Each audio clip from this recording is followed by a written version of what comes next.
1. The part about the critics.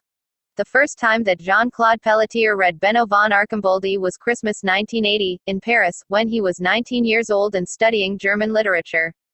The book in question was D'Arsonval. The young Pelletier didn't realize at the time that the novel was part of a trilogy, made up of the English-themed The Garden and the Polish-themed The Leather Mask, together with the clearly French-themed D'Arsonval, but this ignorance or lapse or bibliographical lacuna, attributable only to his extreme youth, did nothing to diminish the wonder and admiration that the novel stirred in him. From that day on, or from the early morning hours when he concluded his maiden reading, he became an enthusiastic Archambauldian and set out on a quest to find more works by the author. This was no easy task. Getting hold of books by Benno von Archambault in the 1980s, even in Paris, was an effort not lacking in all kinds of difficulties. Almost no reference to Archambault could be found in the university's German department. Pelletier's professors had never heard of him. One said he thought he recognized the name. 10 minutes later, to Pelletier's outrage and horror, he realized that the person his professor had in mind was the Italian painter, regarding whom he soon revealed himself to be equally ignorant. Pelletier wrote to the Hamburg publishing house that had published D'Arsonval and received no response. He also scoured the few German bookstores he could find in Paris. The name Archambault appeared in a dictionary of German literature and in a Belgian magazine devoted, whether as a joke or seriously, he never knew, to the literature of Prussia. In 1981, he made a trip to Bavaria with 3 friends from the German department, and there, in a little bookstore in Munich, on Voralmstrasse, he found 2 other books, the slim volume titled Mitzi's Treasure, less than 100 pages long, and the aforementioned English novel, The Garden. Reading these 2 novels only reinforced the opinion he'd already formed of Archambault. In 1983, at the age of 22, he undertook the task of translating D'Arsonval. No one asked him to do it. At the time, there was no French publishing house interested in publishing the German author with the funny name. Essentially, Pelletier set out to translate the book because he liked it, and because he enjoyed the work, although it also occurred to him that he could submit the translation, prefaced with a study of the Archambauldian oeuvre, as his thesis, and, why not, as the foundation of his future dissertation. He completed the final draft of the translation in 1984, and a Paris publishing house, after some inconclusive and contradictory readings, accepted it and published Archambault. Though the novel seemed destined from the start not to sell more than 1,000 copies, the first printing of 3,000 was exhausted after a couple of contradictory, positive, even effusive reviews, opening the door for second, third, and fourth printings. By then Pelletier had read 15 books by the German writer, translated 2 others, and was regarded almost universally as the preeminent authority on Benno von Archambault across the length and breadth of France.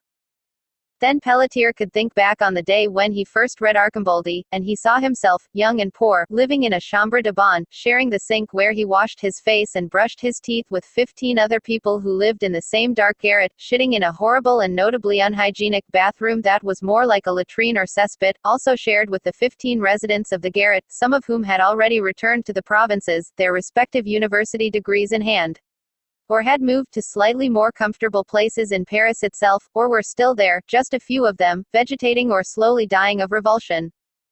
He saw himself, as we've said, ascetic and hunched over his German dictionaries in the weak light of a single bulb, thin and dogged, as if he were pure will made flesh, bone, and muscle without an ounce of fat, fanatical and bent on success. A rather ordinary picture of a student in the capital, but it worked on him like a drug that brought him to tears, a drug that, as one sentimental Dutch poet of the 19th century had it, opened the floodgates of emotion, as well as the floodgates of something that at first blush resembled self-pity but wasn't. What was it then? Rage, very likely, and made him turn over and over in his mind, not in words but in painful images, the period of his youthful apprenticeship, and after a perhaps pointless long night he was forced to 2 conclusions: first, that his life as he had lived it so far was over; second, that a brilliant career was opening up before him, and that to maintain its glow he had to persist in his determination, in sole testament to that garret. This seemed easy enough. Jean-Claude Pelletier was born in 1961 and by 1986 he was already a professor of German in Paris. Piero Marini was born in 1956, in a town near Naples, and although he read Benno von Archambault for the first time in 1976, or 4 years before Pelletier, it wasn't until 1988 that he translated his first novel by the German author, Bifurcaria Bifurcata, which came and went almost unnoticed in Italian bookstores. Archambault's situation in Italy, it must be said, was very different from his situation in France. For one thing, Marini wasn't his first translator. As it happened, the first novel by Arcimboldi to fall into Marini's hands was a translation of The Leather Mask done by someone called Colosimo for Einaudi in 1969. In Italy, The Leather Mask was followed by Rivers of Europe in 1971, Inheritance in 1973, and Railroad Perfection in 1975. Earlier, in 1964, a publishing house in Rome had put out a collection of mostly war stories, titled The Berlin Underworld. So it could be said that Arcimboldi wasn't a complete unknown in Italy, although one could hardly claim that he was successful, or somewhat successful, or even barely successful. In point of fact, he was an utter failure, an author whose books languished on the dustiest shelves in the stores or were remaindered or forgotten in publishers' warehouses before being pulped.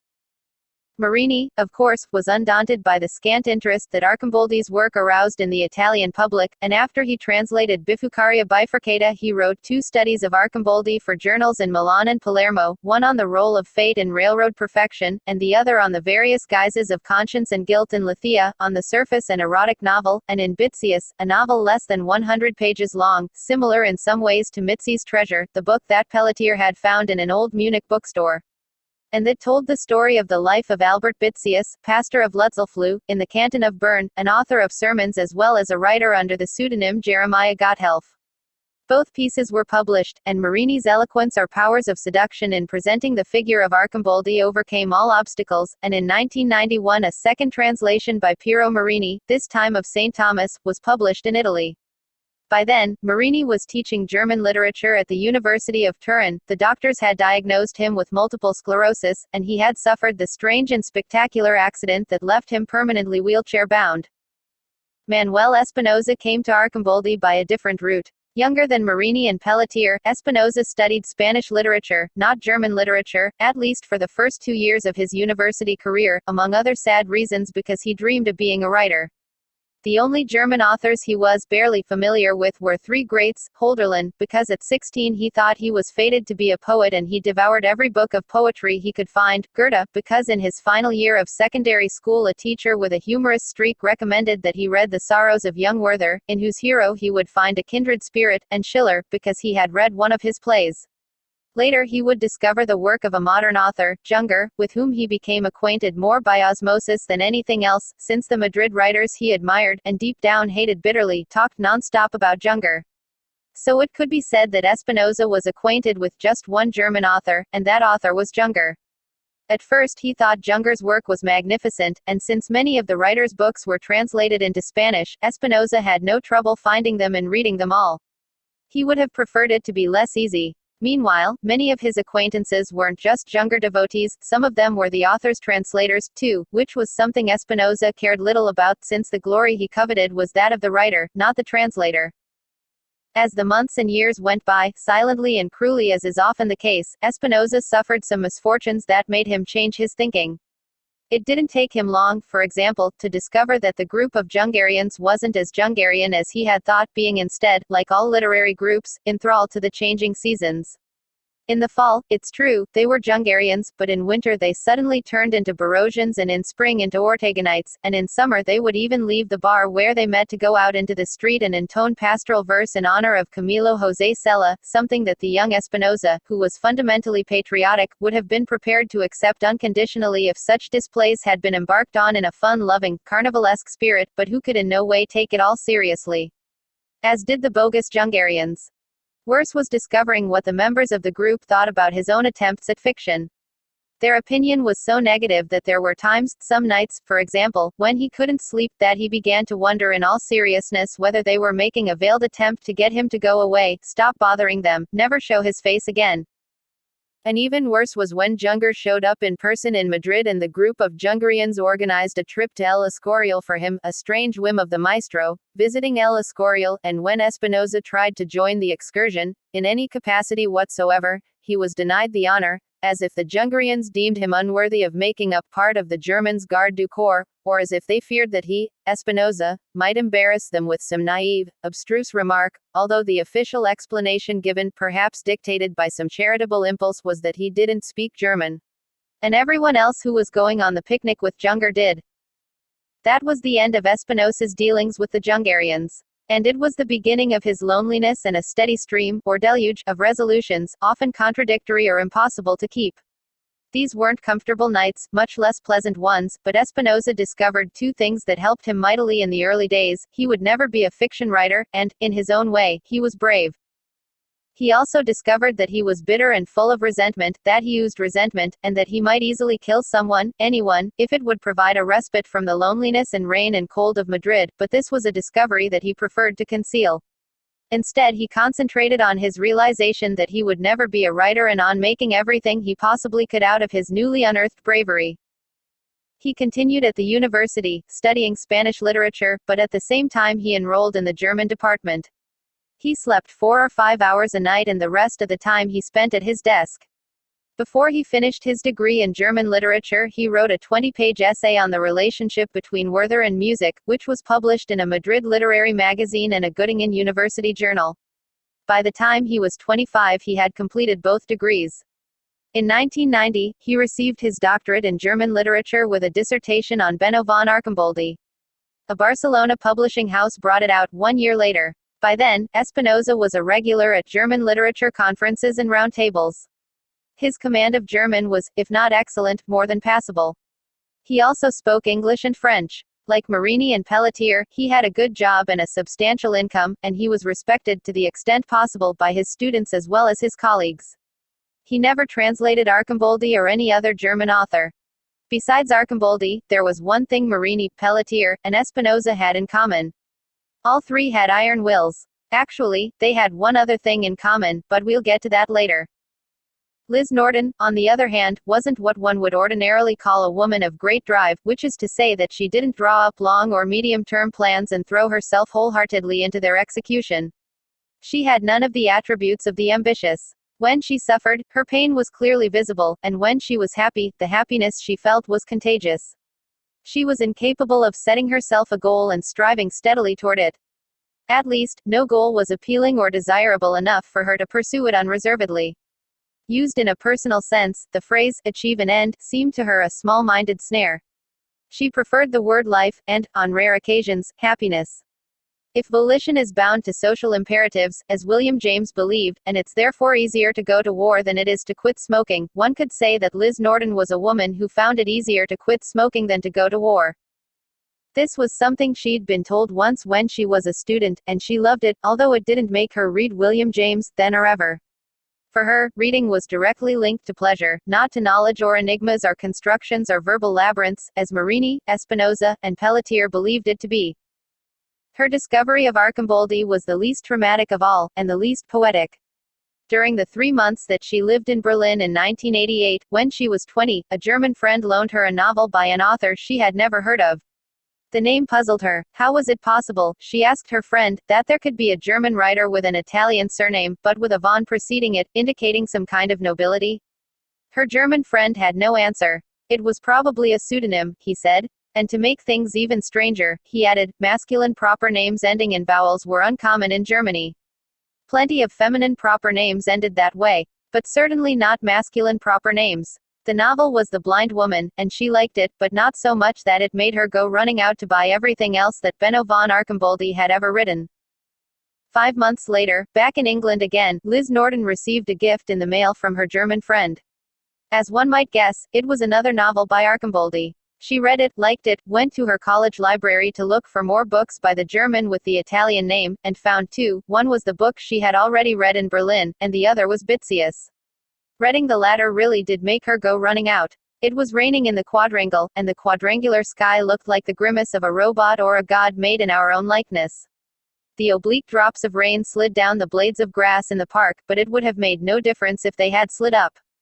Then the oblique drops turned round, drops, swallowed up by the earth underpinning the grass and the earth seemed to talk, no, not talk, argue, their incomprehensible words like crystallized spiderwebs or the briefest crystallized vomitings, a barely audible rustling, as if instead of drinking tea that afternoon, Norton had drunk a steaming cup of peyote. But the truth is that she had only had tea to drink and she felt overwhelmed, as if a voice were repeating a terrible prayer in her ear, the words of which blurred as she walked away from the college, and the rain wetted her gray skirt and bony knees and pretty ankles and little else, because before Liz Norton went running through the park, she hadn't forgotten to pick up her umbrella.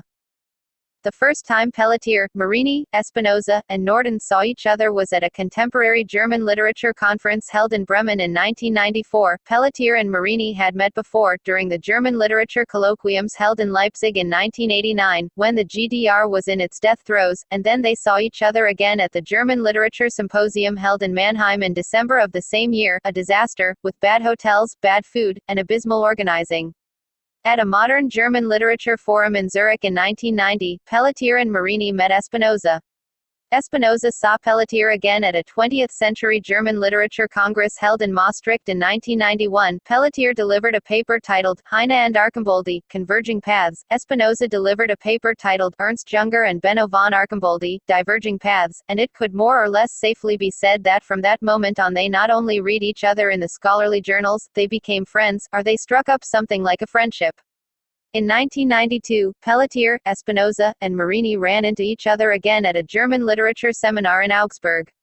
Each was presenting a paper on Arcimboldi. For a few months it had been rumored that Benno von Arcimboldi himself planned to attend this grand event, which would convene not only the usual Germanists but also a sizable group of German writers and poets, and yet at the crucial moment, 2 days before the gathering, a telegram was received from Arcimboldi's Hamburg publishers tendering his apologies. In every other respect, too, the conference was a failure. In Pelletier's opinion, perhaps the only thing of interest was a lecture given by an old professor from Berlin on the work of Arno Schmidt. Here we have a German proper name ending in a vowel, a judgment shared by Espinosa and, to a lesser extent, by Marini. They spent the free time they had, which was ample, strolling the paltry, in Pelletier's opinion, sites of interest in Augsburg, a city that Espinosa also found paltry, and that Marini found only moderately paltry, but still paltry in the final analysis, while Espinosa and Pelletier took turns pushing the Italian's wheelchair since Marini wasn't in the best of health this time, but rather in paltry health, so that his two friends and colleagues considered that a little bit of fresh air would do him no harm. And in fact might do him good. Only Pelletier and Espinosa attended the next German literature conference, held in Paris in January 1992. Marini, who had been invited too, was in worse health than usual just then, causing his doctor to advise him, among other things, to avoid even short trips. It wasn't a bad conference, and despite their full schedules, Pelletier and Espinosa found time to eat together at a little restaurant on the Rue Galande, near Saint-Julien-le-Pauvre, where, besides talking about their respective projects and interests, during dessert they speculated about the health, the ill health, the delicate health, the miserable health, of the melancholy Italian, ill health that nevertheless hadn't prevented him from beginning a book on Arcimboldi, a book that might be the grand Arcimboldian opus. The pilot fish that would swim for a long time beside the great black shark of the Germans' oeuvre, or so Pelletier explained that Marini had told him on the phone, whether seriously or in jest he wasn't sure. Both Pelletier and Espinosa respected Marini's work, but Pelletier's words, spoken as if from inside an old castle or a dungeon dug under the moat of an old castle, sounded like a threat in the peaceful little restaurant on the Rue Galande and hastened the end of an evening that had begun in an atmosphere of cordiality and contentment. None of this soured Pelletier's and Espinosa's relations with Marini. The three met again at a German-language literature colloquium held in Bologna in 1993, and all three contributed to number 46 of the Berlin journal Literary Studies, a monograph devoted to the work of Arcimboldi. It wasn't the first time they'd contributed to the journal. In number 44, there'd been a piece by Espinosa on the idea of God in the work of Arcimboldi and Unamuno. In number 38, Marini had published an article on the state of German literature instruction in Italy. And in number 37, Pelletier had presented an overview of the most important German writers of the 20th century in France and Europe, a text that incidentally sparked more than one protest and even a couple of scoldings. But it's number 46 that matters to us, since not only did it mark the formation of two opposing groups of Arcimboldians, Pelletier, Marini, and Espinosa versus Schwartz, Borchmeyer, and Pohl, it also contained a piece by Liz Norden, incredibly brilliant, according to Pelletier, well argued, according to Espinosa, interesting, according to Marini, a piece that aligned itself, and not at anyone's bidding, with the theses of the three friends, whom it cited on various occasions, demonstrating a thorough knowledge of their studies and monographs published in specialized journals or issued by small presses. Pelletier thought about writing her a letter, but in the end he didn't. Espinosa called Pelletier and asked whether it wouldn't be a good idea to get in touch with her. Unsure, they decided to ask Marini. Marini abstained from comment. All they knew about Liz Norden was that she taught German literature at a university in London. And that, unlike them, she wasn't a full professor. The Bremen German Literature Conference was highly eventful. Pelletier, backed by Marini and Espinosa, went on the attack like Napoleon at Jena, assaulting the unsuspecting German Archamboldi scholars, and the downed flags of Pohl, Schwarz, and Borchmeyer were soon routed to the cafes and taverns of Bremen. The young German professors participating in the event were bewildered at first and then took the side of Pelletier and his friends, albeit cautiously. The audience, consisting mostly of university students who had traveled from Göttingen by train or in vans, was also won over by Pelletier's fiery and uncompromising interpretations, throwing caution to the winds and enthusiastically yielding to the festive Dionysian vision of ultimate carnival, or penultimate carnival, exegesis upheld by Pelletier and Espinosa. 2 days later, Schwarz and his minions counterattacked. They compared Archamboldi to Heinrich Boll. They spoke of suffering. They compared Archamboldi to Gunter Grass. They spoke of civic duty. Borchmeyer even compared Archamboldi to Friedrich Dürrenmatt and spoke of humor, which seemed to Marini the height of gall. Then Liz Norden appeared, heaven sent, and demolished the counterattack like a Desaix, like a Lanz, a blonde Amazon who spoke excellent German, if anything too rapidly, and who expounded on Grimmelshausen and Griffius and many others, including Theophrastus Bombastus von Hohenheim, better known as Paracelsus. That same night they ate together in a long, narrow tavern near the river, on a dark street flanked by old Hanseatic buildings, some of which looked like abandoned Nazi offices, a tavern they reached by going downstairs wet from the drizzle. The place couldn't have been more awful, thought Liz Norden, but the evening was long and agreeable, and the friendliness of Pelletier, Marini, and Espinosa, who weren't standoffish at all, made her feel at ease. Naturally, she was familiar with most of their work, but what surprised her pleasantly, of course, was that they were familiar with some of hers, too. The conversation proceeded in 4 stages. First they laughed about the flaying Norden had given Borchmeyer and about Borchmeyer's growing dismay at Norden's increasingly ruthless attacks. Then they talked about future conferences, especially a strange one at the University of Minnesota, supposedly to be attended by 500 professors, translators, and German literature specialists, though Marini had reason to believe the whole thing was a hoax. Then they discussed Benno von Archamboldi and his life, about which so little was known. All of them, from Pelletier to Marini, who was talkative that night though he was usually the quietest, reviewed anecdotes and gossip, compared old, vague information for the umpteenth time, and speculated about the secret of the great writer's whereabouts and life like people endlessly analyzing a favorite movie, and finally, as they walked the wet bright streets, bright only intermittently, as if Bremen were a machine jolted every so often by brief, powerful electric charges, they talked about themselves. All 4 were single, and that struck them as an encouraging sign. All 4 lived alone, although Liz Norden sometimes shared her London flat with a globe-trotting brother who worked for an NGO and who came back to England only a few times a year. All 4 were devoted to their careers, although Pelletier, Espinosa, and Marini had doctorates and Pelletier and Espinosa also chaired their respective departments, whereas Norden was just preparing her dissertation and had no expectation of becoming the head of her university's German department. That night, before he fell asleep, Pelletier didn't think back on the squabbles at the conference. Instead he thought about walking along the streets near the river and about Liz Norden walking beside him as Espinosa pushed Marini's wheelchair and the 4 of them laughed at the little animals of Bremen, which watched them or watched their shadows on the pavement while mounted harmoniously, innocently, on each other's backs. From that day on or that night on, not a week went by without the 4 of them calling back and forth regularly, sometimes at the oddest hours, without a thought for the phone bill. Sometimes it was Liz Norden who would call Espinosa and ask about Marini, whom she'd talked to the day before and whom she'd thought seemed a little depressed.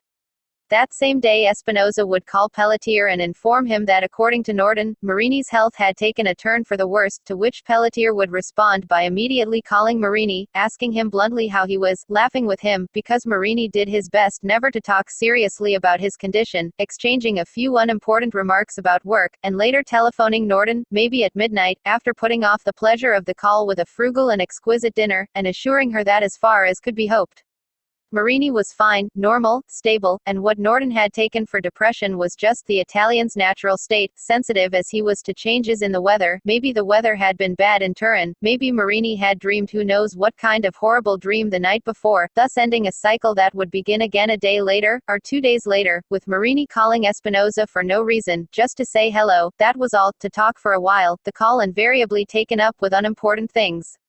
Remarks about the weather, as if Marini and even Espinosa were adopting British conversational habits, film recommendations, dispassionate commentary on recent books, in short, a generally soporific or at best listless phone conversation, but one that Espinosa followed with odd enthusiasm, or feigned enthusiasm, or fondness, or at least civilized interest, and that Marini attended to as if his life depended on it, and which was succeeded 2 days or a few hours later by Espinosa calling Norden and having a conversation along essentially the same lines.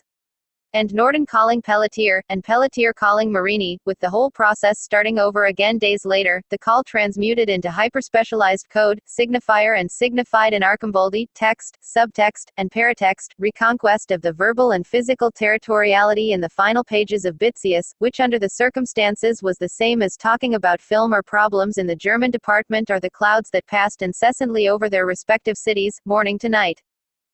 They met again at the post-war European Literature Colloquium held in Avignon at the end of 1994. Norden and Marini went as spectators, although their trips were funded by their universities, and Pelletier and Espinosa presented papers on the import of Arcimboldi's work. Pelletier's paper focused on insularity, on the rupture that seemed to separate the whole of Arcimboldi's oeuvre from the German tradition, though not from a larger European tradition.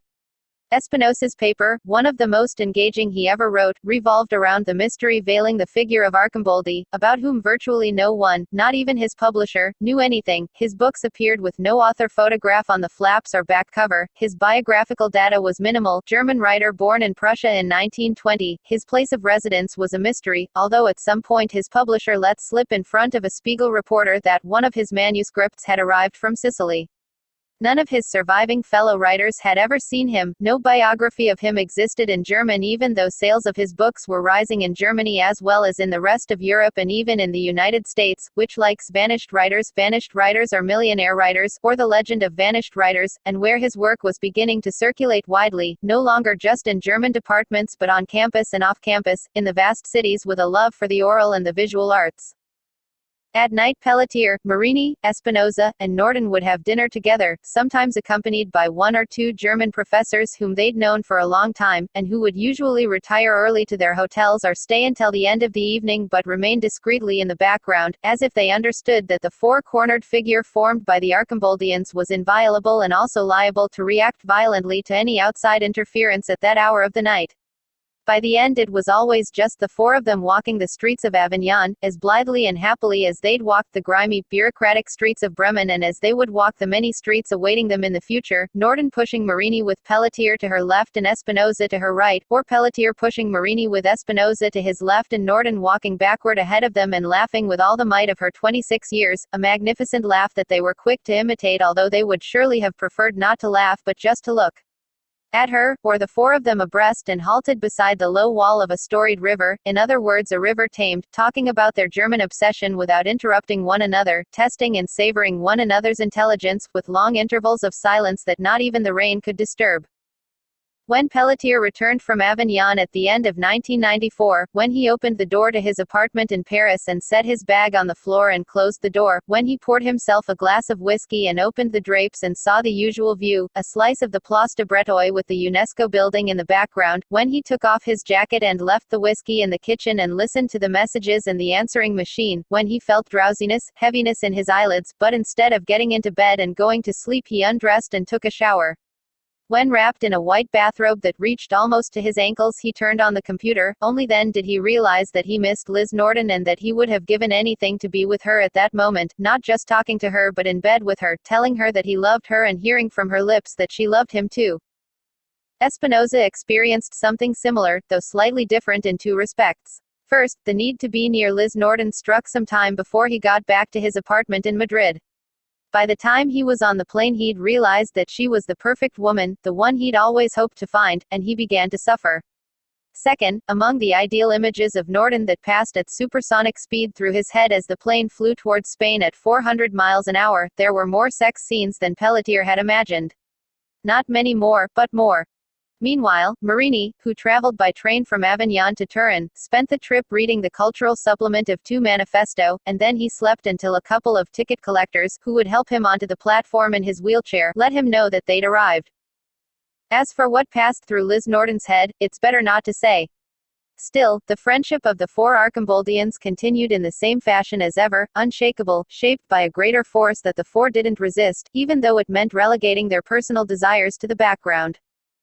In 1995 they met at a panel discussion on contemporary German literature held in Amsterdam, a discussion within the framework of larger discussion that was taking place in the same building, although separate lecture halls, encompassing French, English, and Italian literature. It goes without saying that most of the attendees of these curious discussions gravitated toward the hall where contemporary English literature was being discussed, next door to the German literature hall and separated from it by a wall that was clearly not made of stone, as walls used to be, but of fragile bricks covered with a thin layer of plaster, so that the shouts, howls, and especially the applause sparked by English literature could be heard in the German literature room as if the two talks or dialogues were one. Or as if the Germans were being mocked, when not drowned out by the English, not to mention by the massive audience attending the English, or Anglo-Indian, discussion, notably larger than the sparse and earnest audience attending the German discussion. Which in the final analysis was a good thing, because it's common knowledge that a conversation involving only a few people, with everyone listening to everyone else and taking time to think and not shouting, tends to be more productive or at least more relaxed than a mass conversation, which runs the permanent risk of becoming a rally, or, because of the necessary brevity of the speeches, a series of slogans that fade as soon as they're put into words. But before coming to the crux of the matter, or of the discussion, a rather petty detail that nonetheless affected the course of events must be noted. On a last-minute whim, the organizers, the same people who'd left out contemporary Spanish and Polish and Swedish literature for lack of time or money, earmarked most of the funds to provide luxurious accommodations for the stars of English literature, and with the money left over they brought in 3 French novelists, an Italian poet, an Italian short story writer, and 3 German writers, the first 2 of them novelists from West and East Berlin, now reunified, both vaguely renowned, and both of whom arrived in Amsterdam by train and made no complaint when they were put up at a 3-star hotel, and the third a rather shadowy figure about whom no one knew anything, not even Marini, who, presenter or not, knew quite a bit about contemporary German literature. And when the shadowy writer, who was Swabian, began to reminisce during his talk, or discussion, about his stint as a journalist, as an editor of arts pages, as an interviewer of all kinds of writers and artists wary of interviews, and then began to recall the era in which he had served as cultural promoter in towns that were far-flung or simply forgotten but interested in culture, suddenly, out of the blue, Archamboldi's name cropped up, maybe prompted by the previous talk led by Espinosa and Pelletier. Since the Swabian, as it happened, had met Archamboldi while he was cultural promoter for a Frisian town, north of Wilhelmshaven, facing the Black Sea coast and the East Frisian Islands, a place where it was cold, very cold, and even wetter than it was cold, with a salty wetness that got into the bones, and there were only 2 ways of making it through the winter: 1, drinking until you got cirrhosis, and 2, listening to music, usually amateur string quartets, in the town hall auditorium or talking to writers who came from elsewhere and who were given very little. A room at the only boarding house in town and a few marks to cover the return trip by train, those trains so unlike German trains today, but on which the people were perhaps more talkative, more polite, more interested in their neighbors, but anyway, writers who, after being paid and subtracting transportation costs, left these places and went home, which was sometimes just a room in Frankfurt or Cologne, with a little money and possibly a few books sold, in the case of those writers or poets, especially poets, who, after reading a few pages and answering the townspeople's questions, would set up a table and make a few extra marks, a fairly profitable activity back then, because if the audience liked what the writer had read, or if the reading moved them or entertained them or made them think, then they would buy one of his books, sometimes to keep as a souvenir of a pleasant evening, as the wind whistled along the narrow streets of the Frisian town, cutting into the flesh it was so cold, sometimes to read or reread a poem or story. Back at home now, weeks after the event, maybe by the light of an oil lamp because there wasn't always electricity, of course, since the war had just ended and there were still gaping wounds, social and economic, anyway, more or less the same as a literary reading today, with the exception that the books displayed on the table were self-published and now it's the publishing houses that set up the table, and one of these writers who came to the town where the Swabian was cultural promoter was Benno von Archamboldi. A writer of the stature of Gustav Heller or Rainer Kuhl or Wilhelm Freyne, writers whom Marini would later look up in his Encyclopedia of German Authors, without success, and he didn't bring books, and he read 2 chapters from a novel in progress. His second novel, the first, Remembered the Swabian, had been published in Hamburg that year, although he didn't read anything from it, but that first novel did exist, said the Swabian, and Archamboldi, as if anticipating doubts, had brought a copy with him. A little novel about 100 pages long, maybe longer, 120, 125 pages, and he carried the novel in his jacket pocket, and, strangely, the Swabian remembered Arcimboldi's jacket more clearly than the novel crammed into its pocket, a little novel with a dirty, creased cover that had once been deep ivory or a pale wheat color or gold shading into invisibility, but now was colorless and dull, just the title of the novel and the author's name and the colophon of the publishing house.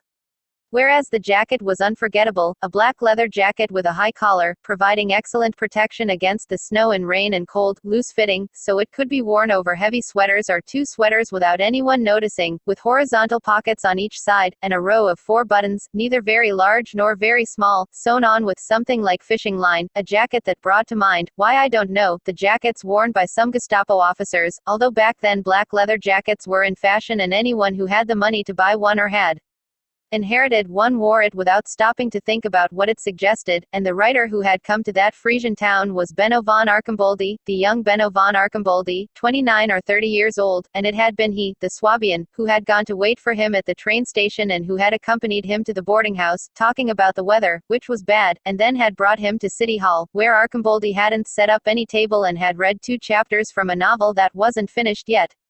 And then the Swabian had gone to dinner with him at the local tavern, along with the teacher and a widow who preferred music or painting to literature, but who, once resigned to not having music or painting, was in no way averse to a literary evening, and it was she who somehow or other kept up the conversation during dinner. Sausages and potatoes and beer, neither the times, recalled the Swabian, nor the town's budget allowed for anything more extravagant, although it might be truer to say that she steered it with a firm hand on the rudder.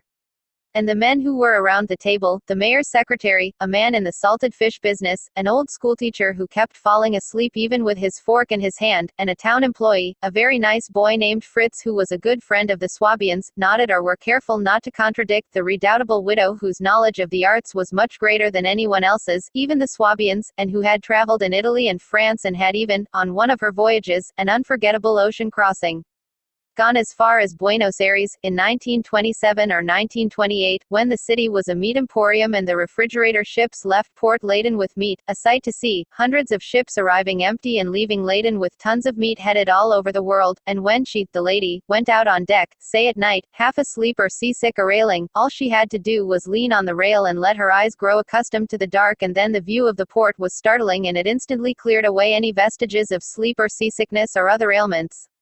The nervous system having no choice but to surrender unconditionally to such a picture, the parade of immigrants like ants loading the flesh of thousands of dead cattle into the ship's holds, the movements of pallets piled with the meat of thousands of sacrificed calves, and the gauzy tint that shaded every corner of the port from dawn until dusk, and even during the night shifts, the red of barely cooked steak, of T-bones, of fillet, of ribs grilled rare, terrible. Thank goodness the lady, who wasn't a widow at the time, had to see it only the first night. Then they disembarked and took rooms at one of the most expensive hotels in Buenos Aires, and they went to the opera and then to a ranch where her husband, an expert horseman, agreed to race with the rancher's son, who lost, and then with a ranch hand, the son's right-hand man, a gaucho, who also lost, and then with the gaucho's son, a little 16-year-old gaucho, thin as a reed and with bright eyes, so bright that when the lady looked at him he lowered his head and then lifted it a little and gave her such a wicked look that she was offended.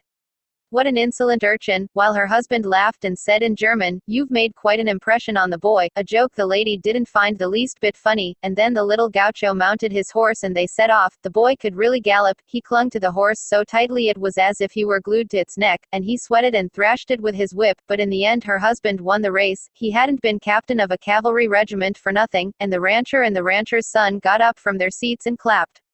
Good losers, and the rest of the guests clapped too. Excellent rider, this German, extraordinary rider, although when the little gaucho reached the finish line, or in other words the porch, he didn't look like a good loser, a dark, angry expression on his face, his head down, and while the men, speaking French, scattered along the porch in search of glasses of ice-cold champagne, the lady went up to the little gaucho, who was left standing alone, holding his horse's reins in his left hand. At the other end of the long yard the little gaucho's father headed off toward the stables with the horse the German had ridden, and told him, in an incomprehensible language, not to be sad, that he had ridden an excellent race but her husband was good too and more experienced, words that to the little gaucho sounded like the moon, like the passage of clouds across the moon, like a slow storm, and then the little gaucho looked up at the lady with the eyes of a bird of prey, ready to plunge a knife into her at the navel and slice up to the breasts, cutting her wide open, his eyes shining with a strange intensity. like the eyes of a clumsy young butcher, as the lady recalled, which didn't stop her from following him without protest when he took her by the hand and led her to the other side of the house, to a place where a wrought iron pergola stood, bordered by flowers and trees that the lady had never seen in her life, or which at that moment she thought she had never seen in her life, and she even saw a fountain in the park, a stone fountain, in the center of which, balanced on one little foot, a Creole cherub with smiling features danced. Part European and part cannibal, perpetually bathed by 3 jets of water that spouted at its feet, a fountain sculpted from a single piece of black marble, a fountain that the lady and the little gaucho admired at length, until a distant cousin of the rancher appeared, or a mistress whom the rancher had lost in the deep folds of memory, telling her in brusque and serviceable English that her husband had been looking for her for some time, and then the lady walked out of the enchanted park on the distant cousin's arm. And the little gaucho called to her, or so she thought, and when she turned he spoke a few hissing words, and the lady stroked his head and asked the cousin what the little gaucho had said, her fingers lost in the thick curls of his hair, and the cousin seemed to hesitate for a moment, but the lady, who wouldn't tolerate lies or half-truths, demanded an immediate, direct translation, and the cousin said, He says the boss arranged it so your husband would win the last 2 races, and then the cousin was quiet and the little gaucho went off toward the other end of the park, dragging on his horse's reins, and the lady rejoined the party, but she couldn't stop thinking about what the little gaucho had confessed at the last moment, the sainted lamb, and no matter how much she thought, his words were still a riddle that lasted the rest of the party, and tormented her as she tossed and turned in bed, unable to sleep, and made her listless the next day during a long horseback ride and barbecue, and followed her back to Buenos Aires and all through the days she was at the hotel or went out to receptions at the German embassy or the English embassy or the Ecuadorian embassy, and was solved only days after her ship set sail for Europe, one night, at 4 in the morning, when the lady went out to stroll the deck, not knowing or caring what parallel or longitude they were at, surrounded or partially surrounded by 41 million square miles of salt water. Just then, as the lady lit a cigarette on the first-class passenger's first deck, with her eyes fixed on the expanse of ocean that she couldn't see but could hear, the riddle was miraculously solved, and it was then, at that point in the story, said the Swabian, that the lady, the once rich and powerful and intelligent, in her fashion, at least, Frisian lady, fell silent, and a religious, or worse, superstitious hush fell over that sad post-war German tavern, where everyone began to feel more and more uncomfortable and hurried to mop up what was left of their sausage and potatoes, and swallow the last drops of beer from their mugs, as if they were afraid that at any moment the lady would begin to howl like a fury, and they judged it wise to prepare themselves to face the cold journey home with full stomachs. And then the lady spoke. She said, "Can anyone solve the riddle?" That's what she said, but she didn't look at any of the townspeople or address them directly. Does anyone know the answer to the riddle? Does anyone understand it? Is there by chance a man in this town who can tell me the solution, even if he has to whisper it in my ear? She said all of this with her eyes on her plate, where her sausage and her serving of potatoes remained almost untouched. And then Arcimboldi, who had kept his head down, eating, as the lady talked, said, without raising his voice, that it had been an act of hospitality, that the rancher and his son were sure the lady's husband would lose the first race, and they had rigged the second and third races so the former cavalry captain would win. Then the lady looked him in the eye and laughed and asked why her husband had won the first race. Why, asked the lady.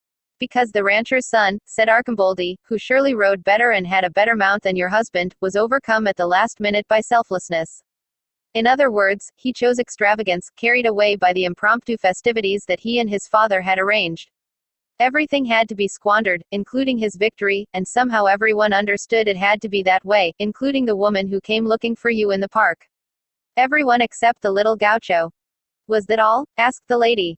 Not for the little gaucho. If you'd spent any longer with him, I think he would have killed you, which would have been an extravagant gesture in its own right, though certainly not the kind the rancher and his son had in mind. Then the lady got up, thanked everyone for a pleasant evening, and left. A few minutes later, said the Swabian, I walked Arcimboldi back to the boarding house. The next morning, when I went to get him to take him to the station, he was gone. Astounding Swabian, said Espinosa. I want him all to myself, said Pelletier. Try not to overwhelm him, try not to seem too interested, said Marini. We have to treat the man with kid gloves, said Norden. Which means we have to be very nice to him. But the Swabian had already said everything he had to say, and even though they coddled him and took him out to the best restaurant in Amsterdam and complimented him and talked to him about hospitality and extravagance and the fate of cultural promoters trapped in small provincial towns, it was impossible to get anything interesting out of him, although the four were careful to record every word he spoke, as if they'd met their Moses, a detail that didn't go unnoticed by the Swabian and in fact heightened his shyness, which, according to Espinosa and Pelletier, was such an unusual trait in a former cultural promoter that they thought the Swabian must be some kind of imposter. His reserve, his discretion, which verged on the improbable omerta of an old Nazi who smells danger. 15 days later, Espinosa and Pelletier took a few days' leave and went to Hamburg to visit Archamboldi's publisher. They were received by the editor-in-chief, a thin, upright man in his 60s by the name of Schnell, which means quick, although Schnell was on the slow side. He had sleek, dark brown hair, sprinkled with gray at the temples, which only accentuated his youthful appearance. When he got up to shake hands, it occurred to both Espinosa and Pelletier that he must be gay. "That faggot is the closest thing to an eel I've ever seen," Espinosa said afterward, as they strolled through Hamburg. Pelletier chided him for his comment, with its markedly homophobic overtones, although deep down he agreed there was something eel-like about Schnell, something of the fish that swims in dark, muddy waters. Of course, there was little Schnell could tell them that they didn't already know. He had never seen Archamboldi, and the money, of which there was more and more, was deposited in a Swiss bank account. Once every 2 years, instructions were received from the writer, the letters usually postmarked Italy, although there were also letters in the publisher's files with Greek and Spanish and Moroccan stamps, letters, incidentally, that were addressed to Mrs. Bubis, the owner of the publishing house, and that he, naturally, hadn't read. "There are only 2 people left here, besides Mrs. Bubis, of course, who've met Benno von Archamboldi in person," Schnell told them. "The publicity director and the copy chief. By the time I came to work here, Archamboldi had long since vanished." Pelletier and Espinosa asked to speak to both women. The publicity director's office was full of plants and photographs, not necessarily of the house authors, and the only thing she could tell them about the vanished writer was that he was a good person. "A tall man, very tall," she said. "When he walked beside the late Mr. Bubis they looked like a T. Or a Lee." Espinosa and Pelletier didn't understand what she meant and the publicity director wrote the letter L and then the letter I on a scrap of paper. "Or maybe more like a L. Like this." And again she wrote something on the scrap of paper. "L. The L is Archamboldi, the E is the late Mr. Bubis." Then the publicity director laughed and watched them for a while, reclining in her swivel chair in silence. Later they talked to the copy chief. She was about the same age as the publicity director but not as cheery. She said yes, she had met Archamboldi many years ago, but she didn't remember his face anymore, or what he was like, or any story about him that would be worth telling. She couldn't remember the last time he was at the publishing house. She advised them to speak to Mrs. Bubis, and then, without a word, she busied herself editing a galley, answering the other copy editor's questions, talking on the phone to people who might, Espinosa and Pelletier thought with pity, be translators. Before they left, refusing to be discouraged, they returned to Schnell's office and talked to him about Archamboldian conferences and colloquiums planned for the future. Schnell, attentive and cordial, told them they could count on him for whatever they might need. Since they didn't have anything to do except wait for their flights back to Paris and Madrid, Pelletier and Espinosa went walking around Hamburg. The walk inevitably took them to the district of streetwalkers and peep shows, and then they both lapsed into gloom and began telling each other stories of love and disillusionment. Of course, they didn't give names or dates, they spoke in what might be called abstract terms, but despite the seemingly detached presentation of their misfortunes, the conversation and the walk only sank them deeper into a state of melancholy, to such a degree that after 2 hours they both felt as if they were suffocating. They took a taxi back to the hotel in silence. A surprise awaited them there. At the desk there was a note from Schnell addressed to both of them, in which he explained that after their conversation that morning, he'd decided to talk to Mrs. Bubis and she had agreed to see them. The next morning, Espinosa and Pelletier called at the publisher's apartment, on the 3rd floor of an old building in Hamburg's upper town.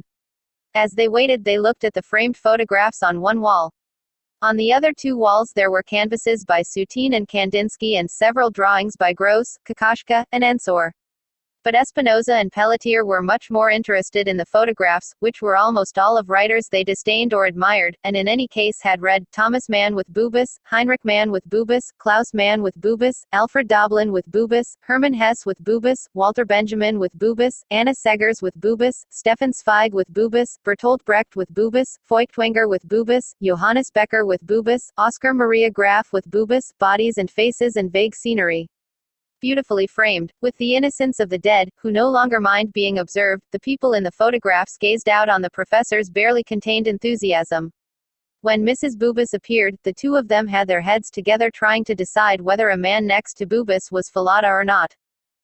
Indeed, it is Falada, said Mrs. Bubis. When they turned, Pelletier and Espinosa saw an older woman in a white blouse and black skirt, a woman with a figure like Marlene Dietrich, as Pelletier would say much later, a woman who despite her years was still as strong-willed as ever, a woman who didn't cling to the edge of the abyss but plunged into it with curiosity and elegance.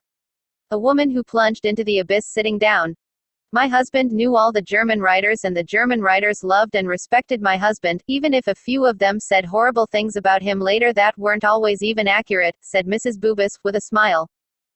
They talked about Arcimboldi and Mrs. Bubis had tea and cakes brought in, although she drank vodka, which surprised Espinosa and Pelletier, not that she would start to drink so early, but that she wouldn't offer them a drink too, a drink they would in any case have refused.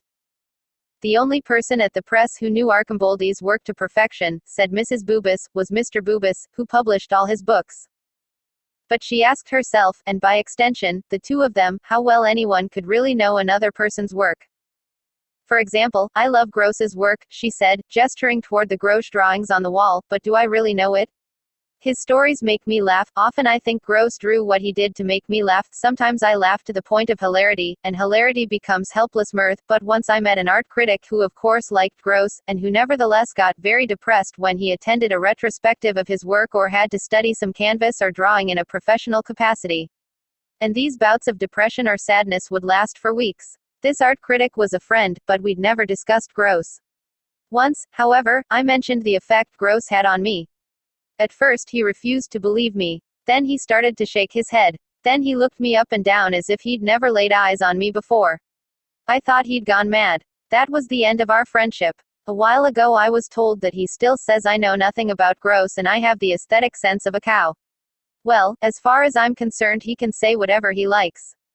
Gross makes me laugh, Gross depresses him, but who can say they really know Gross? Let's suppose, said Mrs. Bubis, that at this very moment there's a knock on the door and my old friend the art critic comes in. He sits here on the sofa beside me, and one of you brings out an unsigned drawing and tells us it's by Gross and you want to sell it. I look at the drawing and smile and I take out my checkbook and buy it. The art critic looks at the drawing and isn't depressed and tries to make me reconsider. He thinks it isn't a Grosch. I think it is. Which of us is right? Or let's tell the story a different way. You, said Mrs. Bubis, pointing to Espinosa, present an unsigned drawing and say it's by Gross and try to sell it. I don't laugh, I look at it coldly, I appreciate the line, the control, the satire, but nothing about it tickles me. The art critic examines it carefully and gets depressed, in his normal way, and then and there he makes an offer that exceeds his savings, and that if accepted will condemn him to endless afternoons of melancholy. I try to change his mind. I tell him the drawing strikes me as suspicious because it doesn't make me laugh. The critic says finally I'm looking at Gross like an adult and gives me his congratulations. Which of the two of us is right? Then they went back to talking about Arcimboldi and Mrs. Bubis showed them a very odd review that had appeared in a Berlin newspaper after the publication of Ludwig, Arcimboldi's first novel. The review, by someone named Schleiermacher, tried to sum up the novelist's personality in a few words. Intelligence, average. Character, epileptic. Scholarship, sloppy. Storytelling ability, chaotic. Prosody, chaotic. German usage, chaotic. Average intelligence and sloppy scholarship are easy to understand. What did he mean by epileptic character, though? That Arcimboldi had epilepsy? That he wasn't right in the head? That he suffered attacks of a mysterious nature? That he was a compulsive reader of Dostoevsky? There was no physical description of the writer in the piece. We never knew who this man Schleiermacher was, said Mrs. Bubis, and sometimes my late husband would joke that Arcimboldi himself had written the review. But he knew as well as I did that it wasn't true. Near midday, when it was time to leave, Pelletier and Espinosa dared to ask the only question they thought really mattered: could she help them get in touch with Arcimboldi? Mrs. Babis's eyes lit up, as if she were at the scene of a fire, Pelletier told Liz Norton later. Not a raging blaze, but a fire that was about to go out, after burning for months. Her no came as a slight shake of the head that made Pelletier and Espinosa abruptly aware of the futility of their plea. Still, they stayed a while longer. From somewhere in the house came the muted strains of an Italian popular song. Espinosa asked whether she knew Arcimboldi, whether she had ever seen him in person while her husband was alive. Mrs. Bubis said she had, and then, under her breath, she sang the song's final chorus. Her Italian, according to the two friends, was very good. "What is Arcimboldi like?" asked Espinosa. "Very tall," said Mrs. Bubis, "very tall, a man of truly great height. If he'd been born in this day and age he likely would have played basketball." Although by the way she said it, Arcimboldi might as well have been a dwarf. In the taxi back to the hotel, the two friends thought about Gross and about Mrs. Babis's cruel, crystalline laugh, and about the impression left by that house full of photographs, where nevertheless the photograph of the only writer they cared about was missing. And although neither wanted to admit it, both believed, or sensed, that the flash of insight granted to them in the red light district was more important than any revelation they might have scented as the guests of Mrs. Bubis. In a word, and bluntly, as they walked around St. Pauli, it came to Pelletier and Espinosa that the search for Arcimboldi could never fill their lives. They could read him, they could study him, they could pick him apart, but they couldn't laugh or be sad with him, partly because Arcimboldi was always far away, partly because the deeper they went into his work, the more it devoured its explorers. In a word, in St. Pauli and later at Mrs. Babis's house, hung with photographs of the late Mr. Bubis and his writers, Pelletier and Espinosa understood that what they wanted to make was love, not war. That afternoon, and without indulging in any confidences beyond the strictly necessary, confidences in general, or maybe abstract, terms, they shared another taxi to the airport, and as they waited for their planes they talked about love, about the need for love. Pelletier was the first to go. When Espinosa was left alone, his flight was an hour later, his thoughts turned to Liz Norton and his real chances of wooing her. He imagined her, and then he imagined himself, side by side, sharing an apartment in Madrid, going to the supermarket, both of them working in the German department. He imagined his office and her office, separated by a wall, and nights in Madrid next to her, eating with friends at good restaurants, and, back at home, an enormous bathtub, an enormous bed. But Pelletier got there first. 3 days after the meeting with Arcimboldi's publisher, he showed up in London unannounced, and after telling Liz Norton the latest news, he invited her to dinner at a restaurant in Hammersmith that a colleague in the Russian department had recommended, where they ate goulash and chickpea puree with beets and fish macerated in lemon with yogurt, a dinner with candles and violins and real Russian waiters and Irish waiters disguised as Russians, all of it excessive from any point of view, and somewhat rustic and dubious from a gastronomic point of view.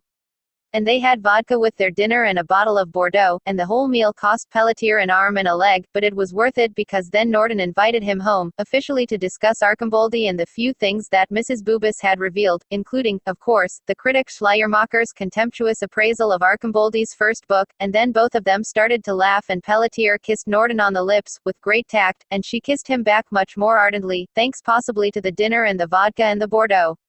But Pelletier thought it showed promise, and then they went to bed and screwed for an hour until Norton fell asleep. That night, while Liz Norton was sleeping, Pelletier remembered a long ago afternoon when he and Espinosa had watched a horror film in a room at a German hotel. The film was Japanese, and in one of the early scenes there were two teenage girls. One was telling a story. The story was about a boy spending his holidays in Kobe who wanted to go out to play with friends at the same time that his favorite TV show was on. So the boy found a video cassette and set the machine to record the show and went outside. The problem was that the boy was from Tokyo, and in Tokyo his show was on Channel 34, whereas in Kobe, Channel 34 is blank, a channel on which all you see is snow. And after he came back in, when he sat down in front of the TV and started the player, instead of his favorite show he saw a white-faced woman telling him he was going to die. And that was all. And then the phone rang and the boy answered, and he heard the same woman's voice asking him did he think it was a joke. A day later they found him in the yard, dead. And the first girl told the second girl this story, and the whole time she was talking it looked like she was about to crack up. The second girl was obviously scared. But the first girl, the one who was telling the story, looked like she was about to roll on the floor laughing.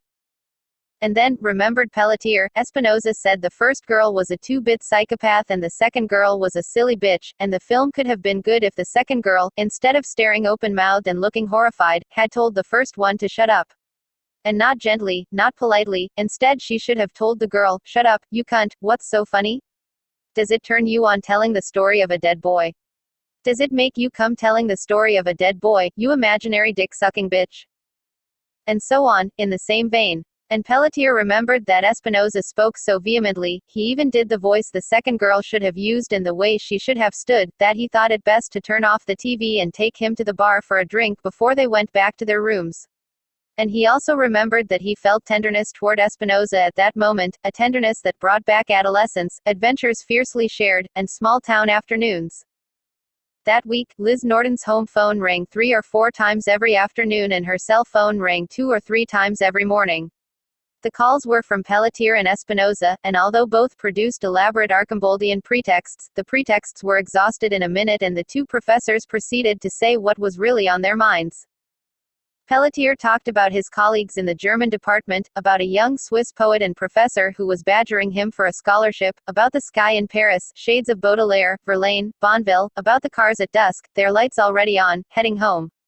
Espinosa talked about his library, where he arranged his books in the strictest solitude, about the distant drums that he sometimes heard coming from a neighboring apartment that seemed to be home to a group of African musicians, about the neighborhoods of Madrid, Levapes, Malesana, and about the area around the Gran Via, where you could go for a walk at any time of night.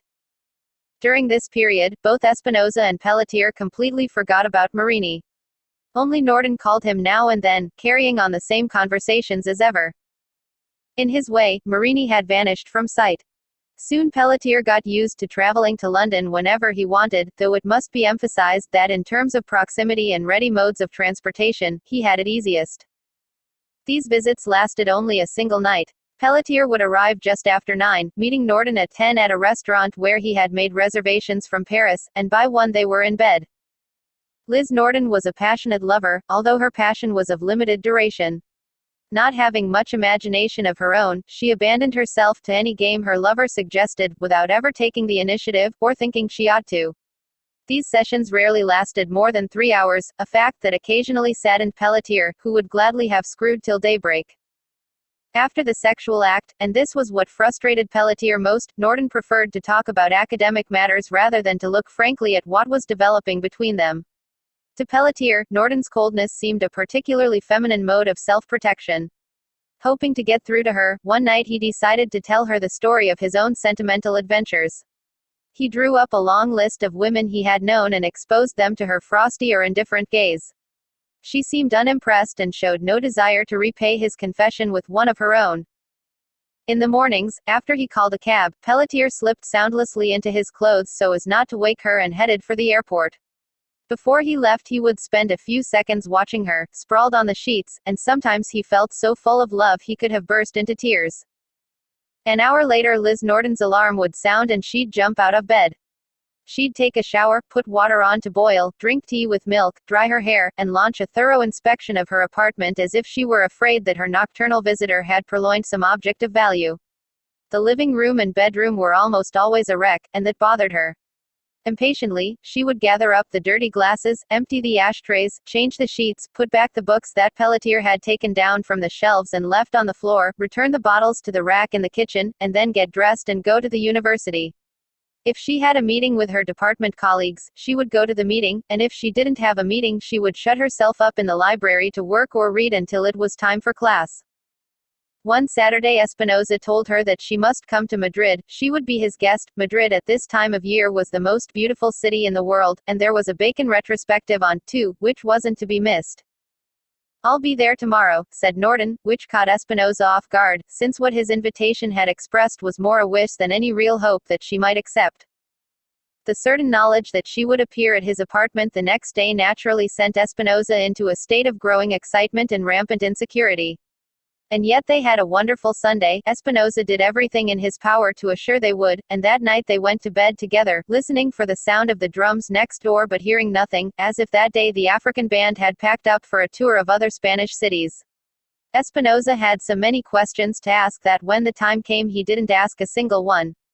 He didn't need to. Norton told him that she and Pelletier were lovers, although she put it another way, using some more ambiguous word, friends maybe, or maybe she said they'd been seeing each other, or words to that effect.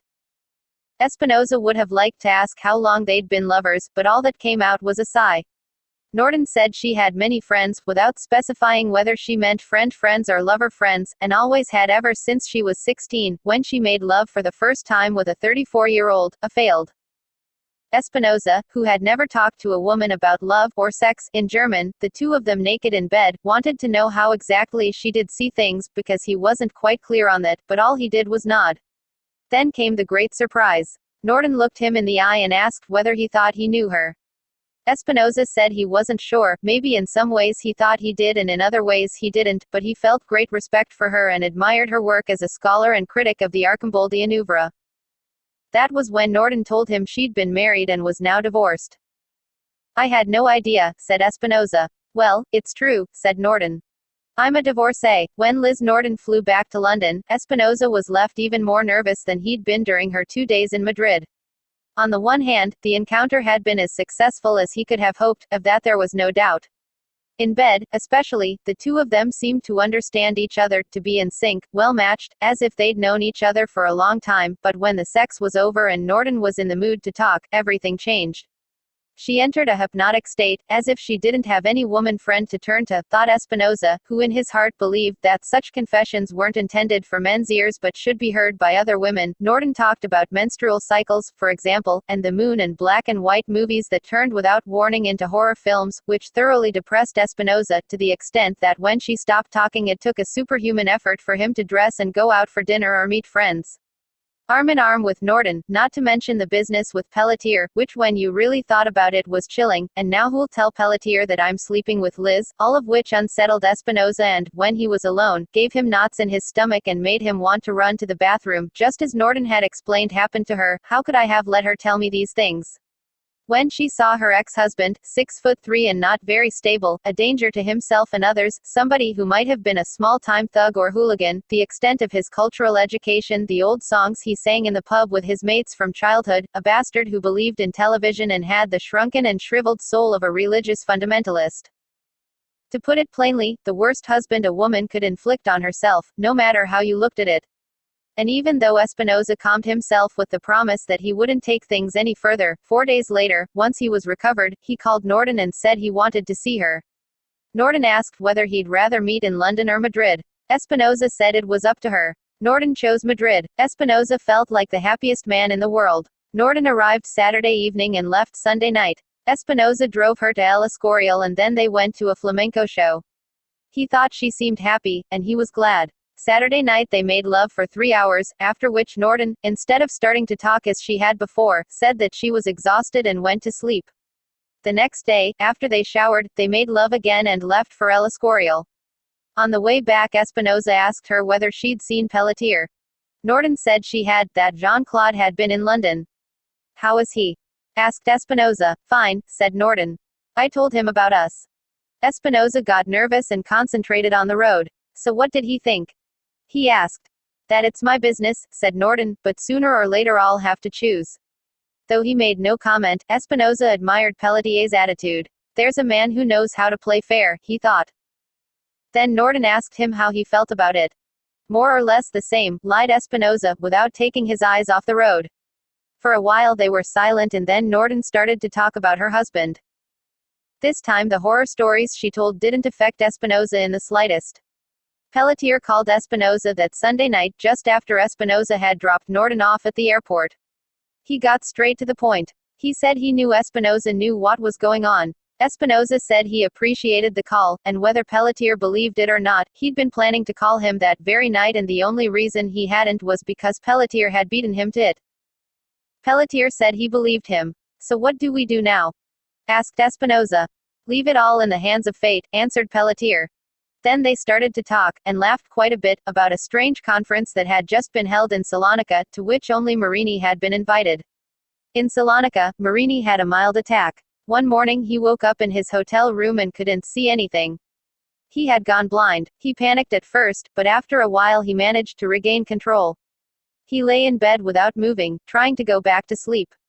He thought of pleasant things, trying out childhood scenes, a few films, still shots of faces, but nothing worked. He sat up in bed and felt around for his wheelchair. He unfolded it and swung into it with less effort than he had expected. Then, very slowly, he tried to turn himself toward the room's only window, a French door that opened onto a balcony with a view of bare, yellowish-brown hills and an office building topped with a neon sign for a real estate company advertising chalets in an area presumably near Salonika. The development, which had yet to be built, boasted the name Apollo Residences, and the night before, Marini had been watching the sign from his balcony, a glass of whiskey in his hand, as it blinked on and off.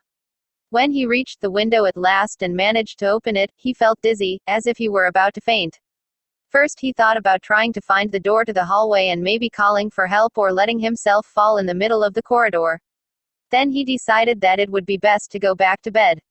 An hour later he was woken by the light coming in the open window and by his own perspiration.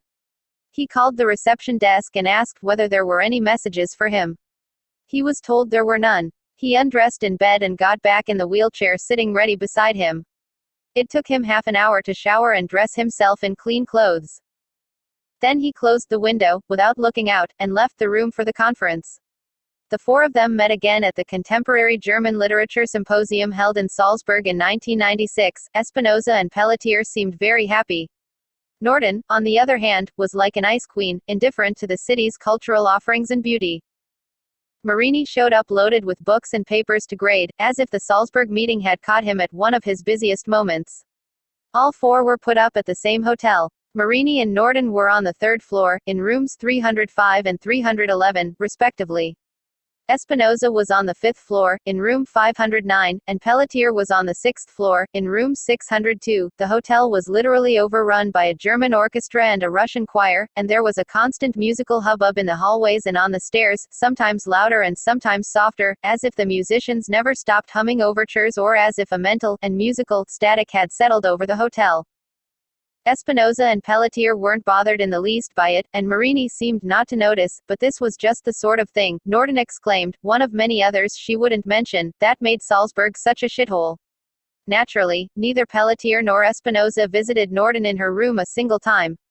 Instead, the room that Espinosa visited once was Pelletier's, and the room that Pelletier visited twice was Espinosa's, the two of them as excited as children at the news spreading like wildfire, like a nuclear conflagration, along the hallways and through the symposium gatherings in Petit Comité, to wit that Arcimboldi was a candidate for the Nobel that year, not only cause for great joy among Arcimboldians everywhere but also a triumph and a vindication, so much so that in Salzburg, at the Red Bull Beer Hall, on a night of many toasts, peace was declared between the two main factions of Arcimboldi scholars, that is, between Pelletier and Espinosa and Borchmeyer, Pohl, and Schwartz, who from then on decided, with respect for each other's differences and methods of interpretation, to pool their efforts and forswear sabotage, which in practical terms meant that Pelletier would no longer veto the publication of Schwartz's essays in the journals where he held sway, and Schwartz would no longer veto the publication of Pelletier's studies in the journals where he Schwartz was held in godlike esteem. Marini, less excited than Pelletier and Espinosa, was the first to point out that until now, at least as far as he knew, Arcimboldi had never received an important prize in Germany, no Booksellers Award, or Critics Award, or Readers Award, or Publishers Award, assuming there was such a thing, which meant that one might reasonably expect that, knowing Arcimboldi was up for the biggest prize in world literature, his fellow Germans, even if only to play it safe, would offer him a national award or a symbolic award or an honorary award or at least an hour-long television interview.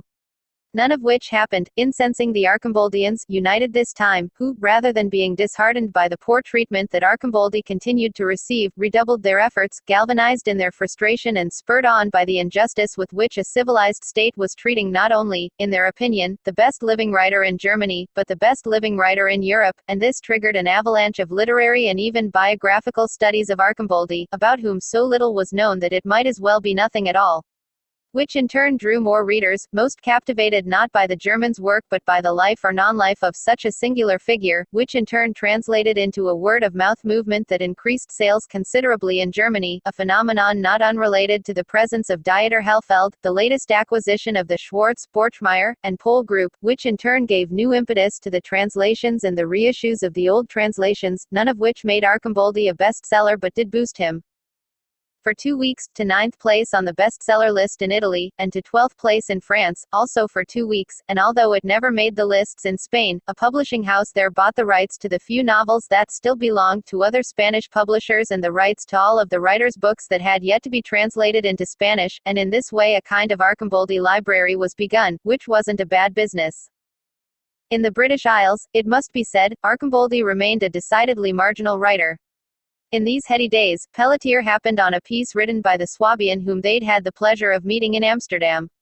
In the piece the Swabian basically repeated what he'd already told them about Arcimboldi's visit to the Frisian town and the dinner afterward with the lady who had traveled to Buenos Aires. The piece was published in the Reutlingen Morning News and differed from the Swabian's original account in that it reproduced an exchange between the lady and Arcimboldi, pitched in a key of sardonic humor. The conversation began with her asking him where he was from. Arcimboldi replied that he was Prussian. The lady asked whether his was a noble name, of the Prussian landed gentry. Arcimboldi replied that it probably was. Then the lady murmured the name Benno von Arcimboldi, as if biting a gold coin to test it. Immediately she said it didn't sound familiar and she mentioned a few other names, to see whether Arcimboldi recognized them. He said he didn't, all he'd known of Prussia were its forests. And yet your name is of Italian origin, said the lady. French, replied Arcimboldi. It's Huguenot. At this, the lady laughed. She had once been very beautiful, said the Swabian. Even then, in the dim light of the tavern, she looked beautiful, although when she laughed her false teeth slipped and she had to adjust them with her hand. Still, the operation was not ungraceful, as performed by her. The lady was so easy and natural with the fishermen and peasants that she inspired only respect and affection. She had been a widow for a long time. Sometimes she would go out riding on the dunes. Other times she would wander down side roads buffeted by the wind off the North Sea. When Pelletier discussed the Swabian's article with his 3 friends one morning as they were having breakfast at the hotel before going out into Salzburg, opinions and interpretations varied considerably. According to Espinosa and Pelletier, the Swabian had probably been the lady's lover at the time when Arcimboldi came to give his reading. According to Norden, the Swabian had a different version of events depending on his mood and his audience, and it was possible that he himself didn't even remember any more what was really said and what had really happened on that momentous occasion.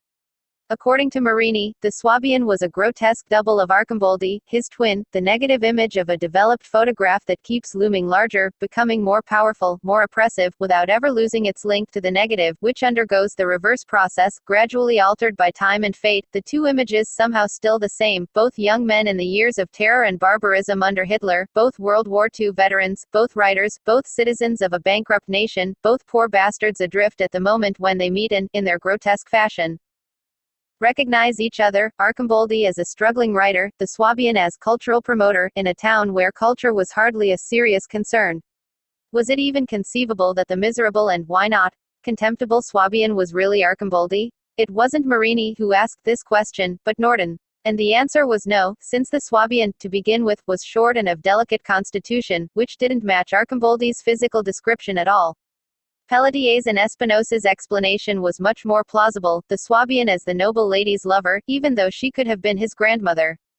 The Swabian trudging each afternoon to the house of the lady who had traveled to Buenos Aires, to fill his belly with charcuterie and biscuits and cups of tea. The Swabian massaging the back of the former cavalry captain's widow, as the rain lashed the windows, a sad Frisian rain that made one want to weep, and although it didn't make the Swabian weep, it made him pale, and he approached the nearest window, where he stood looking out at what was beyond the curtains of frenzied rain, until the lady called him peremptorily, and the Swabian turned his back on the window, not knowing why he had gone to it, not knowing what he hoped to see, and just at that moment, when there was no one at the window anymore and only a little lamp of colored glass at the back of the room flickering, it appeared. So the days in Salzburg were generally pleasant, and although Arcimboldi didn't receive the Nobel Prize that year, life for our 4 friends proceeded smoothly, flowing along on the placid river of European university German departments, not without racking up one upset or another that in the end simply added a dash of pepper, a dash of mustard, a drizzle of vinegar to orderly lives, or lives that looked orderly from without, although each of the 4 had his or her own cross to bear, like anyone. A strange cross in Norton's case, ghostly and phosphorescent, for Norton made frequent and rather tasteless references to her ex-husband as a lurking threat, ascribed to him the vices and defects of a monster, a horribly violent monster but one who never materialized, a monster all evocation and no action, although with her words Norton managed to give substance to a being whom neither Espinosa nor Pelletier had ever seen, as if her ex existed only in their dreams, until Pelletier, sharper than Espinosa, understood that Norton's unthinking diatribe, that endless list of grievances, was more than anything a punishment inflicted on herself, perhaps for the shame of having fallen in love with such a cretin and married him. Pelletier, of course, was wrong. Around this time, Pelletier and Espinosa, worried about the current state of their mutual lover, had 2 long conversations on the phone. Pelletier made the first call, which lasted an hour and 15 minutes. The second was made 3 days later by Espinosa and lasted 2 hours and 15 minutes. After they'd been talking for an hour and a half, Pelletier told Espinosa to hang up, the call would be expensive and he'd call right back, but Espinosa firmly refused. The first conversation began awkwardly, although Espinosa had been expecting Pelletier's call, as if both men found it difficult to say what sooner or later they would have to say. The first 20 minutes were tragic in tone, with the word fate used 10 times and the word friendship 24 times. Liz Norton's name was spoken 50 times, 9 of them in vain. The word Paris was said 7 times, Madrid, 8. The word love was spoken twice, once by each man. The word horror was spoken 6 times and the word happiness once by Espinosa. The word solution was said 12 times. The word solipsism 7 times. The word euphemism 10 times. The word category, in the singular and the plural, 9 times. The word structuralism once Pelletier. The term American literature 3 times. The words dinner or eating or breakfast or sandwich 19 times. The words eyes or hands or hair 14 times. Then the conversation proceeded more smoothly. Pelletier told Espinosa a joke in German and Espinosa laughed. In fact, they both laughed, wrapped up in the waves or whatever it was that linked their voices and ears across the dark fields and the wind and the snow of the Pyrenees and the rivers and the lonely roads and the separate and interminable suburbs surrounding Paris and Madrid. The second conversation, radically longer than the first, was a conversation between friends doing their best to clear up any murky points they might have overlooked, a conversation that refused to become technical or logistical and instead touched on subjects connected only tenuously to Norton, subjects that had nothing to do with surges of emotion, subjects easy to broach and then drop when they wished to return to the main subject, Liz Norton, whom, by the time the second call was nearing its close, both had recognized not as the Fury who destroyed their friendship, black-clad with blood-stained wings, nor as Hecate, who began as an au pair, caring for children, and ended up learning witchcraft and turning herself into an animal, but as the angel who had fortified their friendship, forcibly shown them what they'd known all along, what they'd assumed all along, which was that they were civilized beings, beings capable of noble sentiments, not two dumb beasts debased by routine and regular sedentary work. No, that night Pelletier and Espinosa discovered that they were generous, so generous that if they'd been together they'd have felt the need to go out and celebrate, dazzled by the shine of their own virtue, a shine that might not last, since virtue, once recognized in a flash, has no shine and makes its home in a dark cave amid cave dwellers, some dangerous indeed, and for lack of celebration or revelry they hailed this virtue with an unspoken promise of eternal friendship, and sealed the vow, after they hung up their respective phones in their respective apartments crammed with books, by sipping whiskey with supreme slowness and watching the night outside their windows, maybe seeking unconsciously what the Swabian had sought outside the widow's window in vain. Marini was the last to know, as one would expect, although in Marini's case the sentimental mathematics didn't always work out. Even before Norton first went to bed with Pelletier, Marini had felt it coming. Not because of the way Pelletier behaved around Norton but because of her own detachment, a generalized detachment, Baudelaire would have called it spleen, nerval melancholy, which left Norton liable to embark on an intimate relationship with anyone who came along. Espinosa, of course, he hadn't predicted. When Norton called and told him she was involved with the two of them, Marini was surprised, although he wouldn't have been surprised if Norton had said she was involved with Pelletier and a colleague at the University of London or even a student, but he hid it well. Then he tried to think of other things, but he couldn't. He asked Norton whether she was happy. Norton said she was. He told her he had received an email from Borchmeyer with fresh news. Norton didn't seem very interested. He asked her whether she'd heard from her husband. Ex-husband, said Norton. No, she hadn't heard from him, although an old friend had called to tell her that her ex was living with another old friend. Marini asked whether the woman had been a very close friend. Norden didn't understand the question. What close friend? The one who's living with your ex now, said Marini. She doesn't live with him, she's supporting him, it's completely different. Ah, said Marini, and he tried to change the subject, but he drew a blank. Maybe I should talk to her about my illness, he thought bitterly. But that he would never do. Around this time, Marini was the first of the four to read an article about the killings in Sonora, which appeared in Tu Manifesto and was written by an Italian reporter who had gone to Mexico to cover the Zapatista guerrillas. The news was horrible, he thought. In Italy there were serial killers, too, but they hardly ever killed more than 10 people, whereas in Sonora the dead numbered well over 100. Then he thought about the reporter from Tu Manifesto, and it struck him as odd that she had gone to Chiapas, which is at the southern tip of the country, and that she had ended up writing about events in Sonora, which, if he wasn't mistaken, was in the north, the northwest, on the border with the United States. He imagined her traveling by bus, a long way from Mexico City to the desert lands of the north. He imagined her talking to Subcomandante Marcos. He imagined her in the Mexican capital. Someone there must have told her what was happening in Sonora. And instead of getting on the next plane to Italy, she had decided to buy a bus ticket and set off on a long trip to Sonora. For an instant, Marini felt a wild desire to travel with the reporter. I'd love her until the end of time, he thought.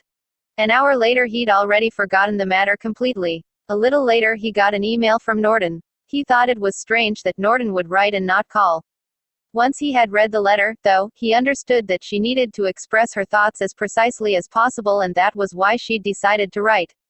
In the letter, she asked his forgiveness for what she called her egotism, an egotism that expressed itself in the contemplation of her own misfortunes, real or imaginary. She went on to say that she'd finally resolved her lingering quarrel with her ex-husband.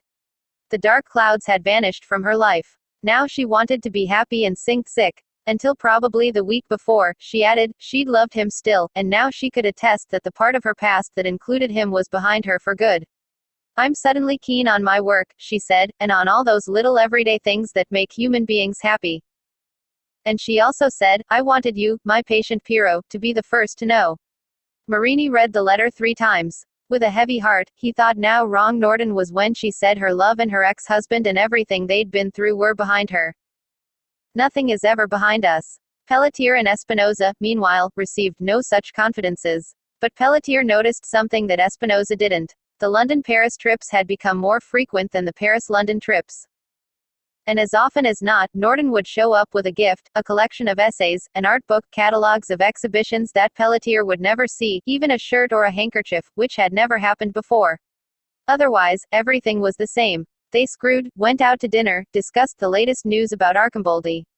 They never talked about their future as a couple. Each time Espinosa came up in conversation, which was rare, both adopted a strictly impartial, cautious, and above all friendly tone. Some nights they even fell asleep in each other's arms without making love, something Pelletier was sure didn't happen with Espinosa.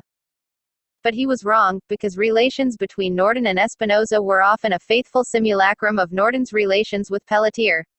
The meals were different, better in Paris, the setting and the scenery were different, more modern in Paris, and the language was different, because with Espinosa Norden spoke mostly German and with Pelletier mostly English, but overall the similarities outweighed the differences. Naturally, with Espinosa there had also been nights without sex. If Norden's closest friend, she had none, had asked which of the 2 friends she had a better time with in bed, Norden wouldn't have known what to say. Sometimes she thought Pelletier was the more skillful lover. Other times, Espinosa, viewed from outside, say from a rigorously academic standpoint, one could maintain that Pelletier had a longer bibliography than Espinosa, who relied more on instinct than intellect in such matters, and who had the disadvantage of being Spanish, that is, of belonging to a culture that tended to confuse eroticism with scatology and pornography with coprophagy, a confusion evident because unaddressed, in Espinosa's mental library, for he had only just read the Marquis de Sade in order to check, and refute, an article by Pohl in which the latter drew connections from Justine and philosophy in the boudoir to one of Arcimboldi's novels of the 1950s. Pelletier, on the other hand, had read The Divine Marquis when he was 16 and at 18 had participated in a ménage à trois with 2 female fellow students, and his adolescent predilection for erotic comics had flowered into a reasonable, restrained adult collection of licentious literature of the 17th and 18th centuries. In figurative terms, Pelletier was more intimately acquainted than Espinosa with Mnemosyne, mountain goddess and mother of the nine muses. In plain speech, Pelletier could screw for 6 hours without coming thanks to his bibliography, whereas Espinosa could go for the same amount of time coming twice, sometimes 3 times, and finishing half dead, sheerly on the basis of strength and force of will. And speaking of the Greeks, it would be fair to say that Espinosa and Pelletier believed themselves to be, and in their perverse way, were, incarnations of Ulysses, and that both thought of Marini as Eurylochus, the loyal friend about whom 2 very different stories are told in the Odyssey. The first, in which he escapes being turned into a pig, suggests shrewdness or a solitary and individualistic nature, careful skepticism, the craftiness of an old seaman. The second, however, involves an impious and sacrilegious adventure. The cattle of Zeus or another powerful god are grazing peacefully on the island of the sun when they wake the powerful appetite of Eurylochus, so that with clever words he cajoles his friends to kill the cattle and prepare a feast, which angers Zeus or whichever god it is no end, who curses Eurylochus for putting on airs and presuming to be enlightened or atheistic or Promethean, since the god in question is more incensed by Eurylochus's attitude, by the dialectic of his hunger, than by the act itself of eating the cattle, and because of this act, or because of the feast, the ship that bears Eurylochus capsizes and all the sailors die, which was what Pelletier and Espinosa believed would happen to Marini, not in a conscious way, of course, but in a kind of disjointed or instinctual way, a dark thought in the form of a microscopic sign throbbing in a dark and microscopic part of the 2 friends' souls. Near the end of 1996, Marini had a nightmare. He dreamed that Norden was diving into a pool as he, Pelletier, and Espinosa played cards around a stone table. Espinosa and Pelletier had their backs to the pool, which seemed at first glance to be an ordinary hotel pool. As they played, Marini watched the other tables, the parasols, the deck chairs lined up along both sides of the pool. In the distance there was a park with deep green hedges, shining as if with fresh rain. Little by little people began to leave, vanishing through the different doors connecting the outdoor space, the bar, and the building's rooms or little suites that Marini imagined consisted of a double room with kitchenette and bathroom. Soon there was no one left outside, not even the bored waiters he'd seen earlier bustling around. Pelletier and Espinosa were still absorbed in the game. Next to Pelletier he saw a pile of poker chips, as well as coins from various countries, so he guessed Pelletier was winning. And yet Espinosa didn't look ready to give up. Just then, Marini glanced at his cards and saw he had nothing to play.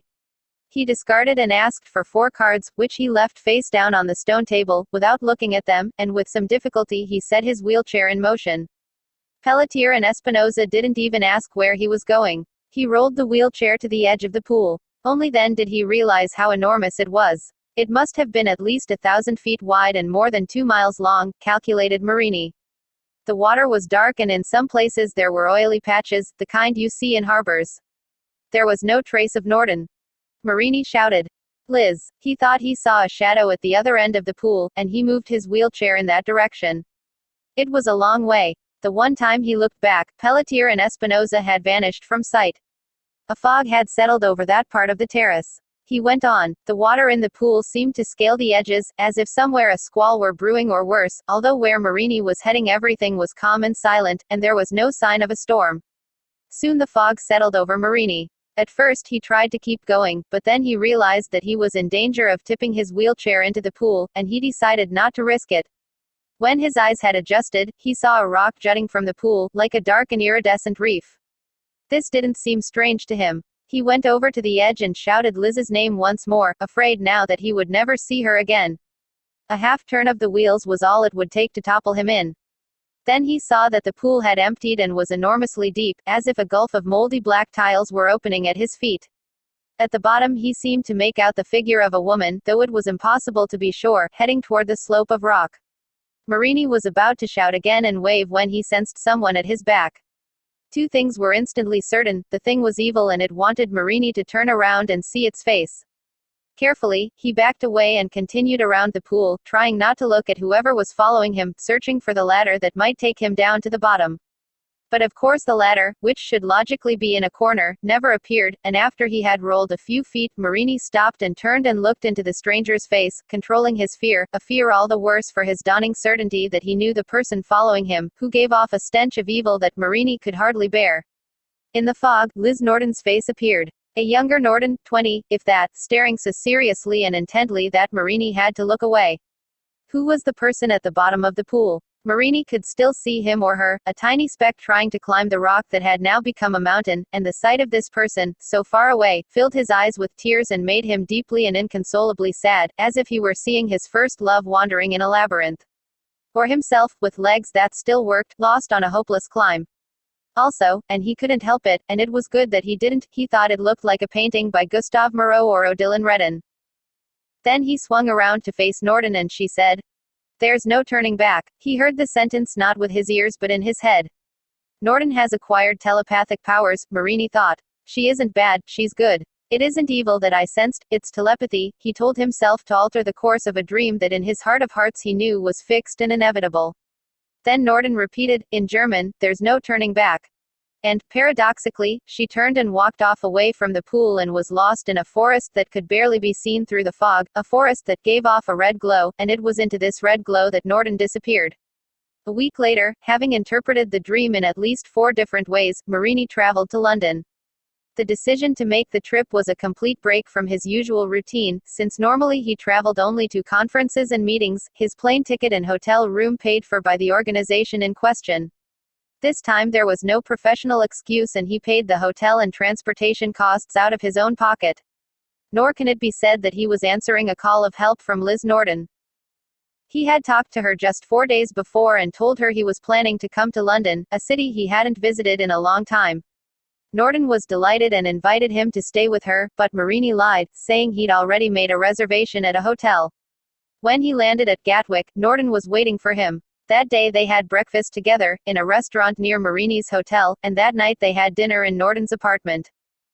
During dinner, bland but praised politely by Marini, they talked about Arcimboldi, about his growing renown and the innumerable gaps in his story that remained to be filled, but later, over dessert, the conversation took a more personal turn, tending more toward reminiscence, and until 3 in the morning, when they called a cab and Norden helped Marini into her building's old elevator, then down a flight of 6 steps, everything was, as the Italian reviewed it in his mind, much more pleasant than he'd expected. Between breakfast and dinner, Marini was alone, hardly daring at first to leave his room, although later, driven by boredom, he decided to go out and went as far as Hyde Park, where he wandered aimlessly, lost in thought, without noticing or seeing anyone. Some people gazed after him in curiosity, because they had never seen a man in a wheelchair moving with such determination and at such a steady pace. When he finally came to a stop he found himself outside the Italian Gardens, or so they were called, although nothing about them struck him as Italian, but who knows, he mused, sometimes people are staggeringly ignorant of what's under their very noses. He pulled a book out of his jacket pocket and began to read as he regained his strength. Soon he heard a voice saying hello, then the noise a heavy body makes when it drops to a wooden bench. He returned the greeting. The stranger had straw-colored hair, graying and dirty, and must have weighed at least 250 pounds. They sat a moment looking at each other and the stranger asked whether he was a foreigner.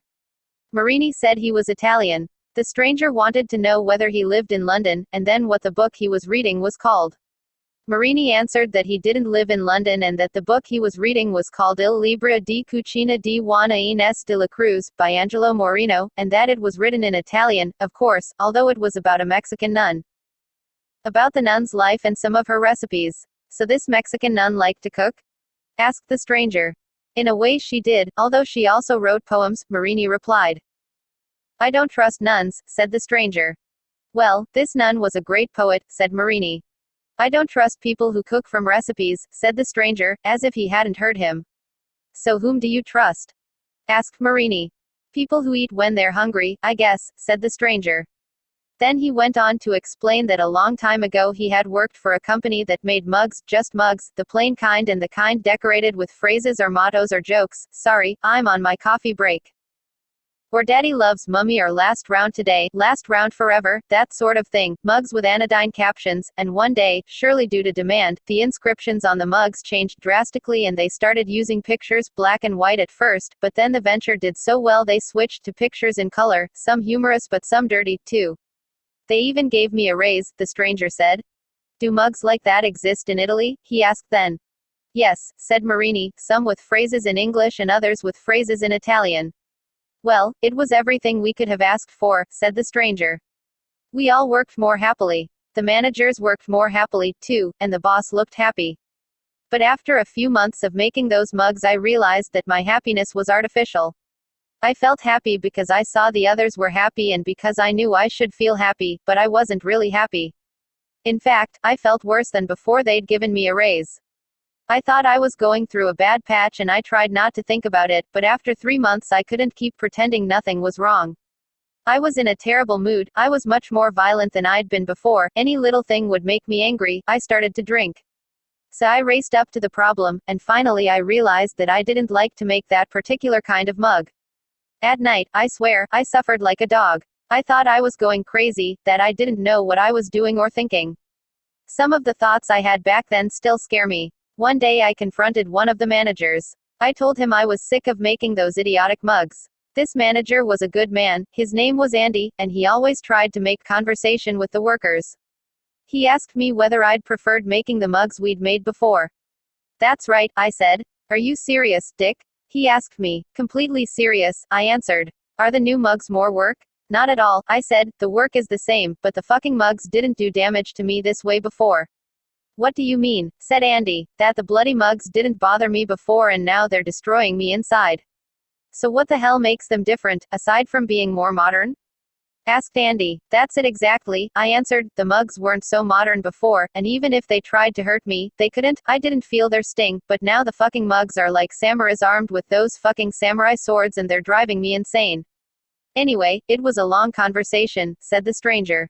The manager listened to me, but he didn't understand a single word I was saying. The next day I asked for the pay I was due and I left the company. I haven't worked since. What do you think of that? Marini hesitated before answering. I don't know, he said finally. That's what everyone says, they don't know, said the stranger. What do you do now? Asked Marini. Nothing, I don't work anymore, I'm a London bum, the stranger said. It's as if he's pointing out a tourist attraction, thought Marini, but he was careful not to say this out loud. So what do you think of that book? Asked the stranger. What book? Asked Marini. The stranger pointed one of his thick fingers at the book published by Celerio, in Palermo, that Marini was holding delicately in one hand. Oh, I think it's very good, he said. Read me some recipes, said the stranger, in a tone of voice that struck Marini as threatening. I don't know whether I have time, he said, I have to meet a friend. What's your friend's name? Asked the stranger in the same tone of voice. Liz Norton, said Marini. Liz, pretty name, said the stranger. And what's your name, if you don't mind me asking? Piero Marini, said Marini. Odd, said the stranger, your name is almost the same as the name of the author of the book. No, said Marini, my name is Piero Marini, and his name is Angelo Morino. If you wouldn't mind, said the stranger, at least read me the names of some recipes. I'll close my eyes and imagine them. All right, said Marini.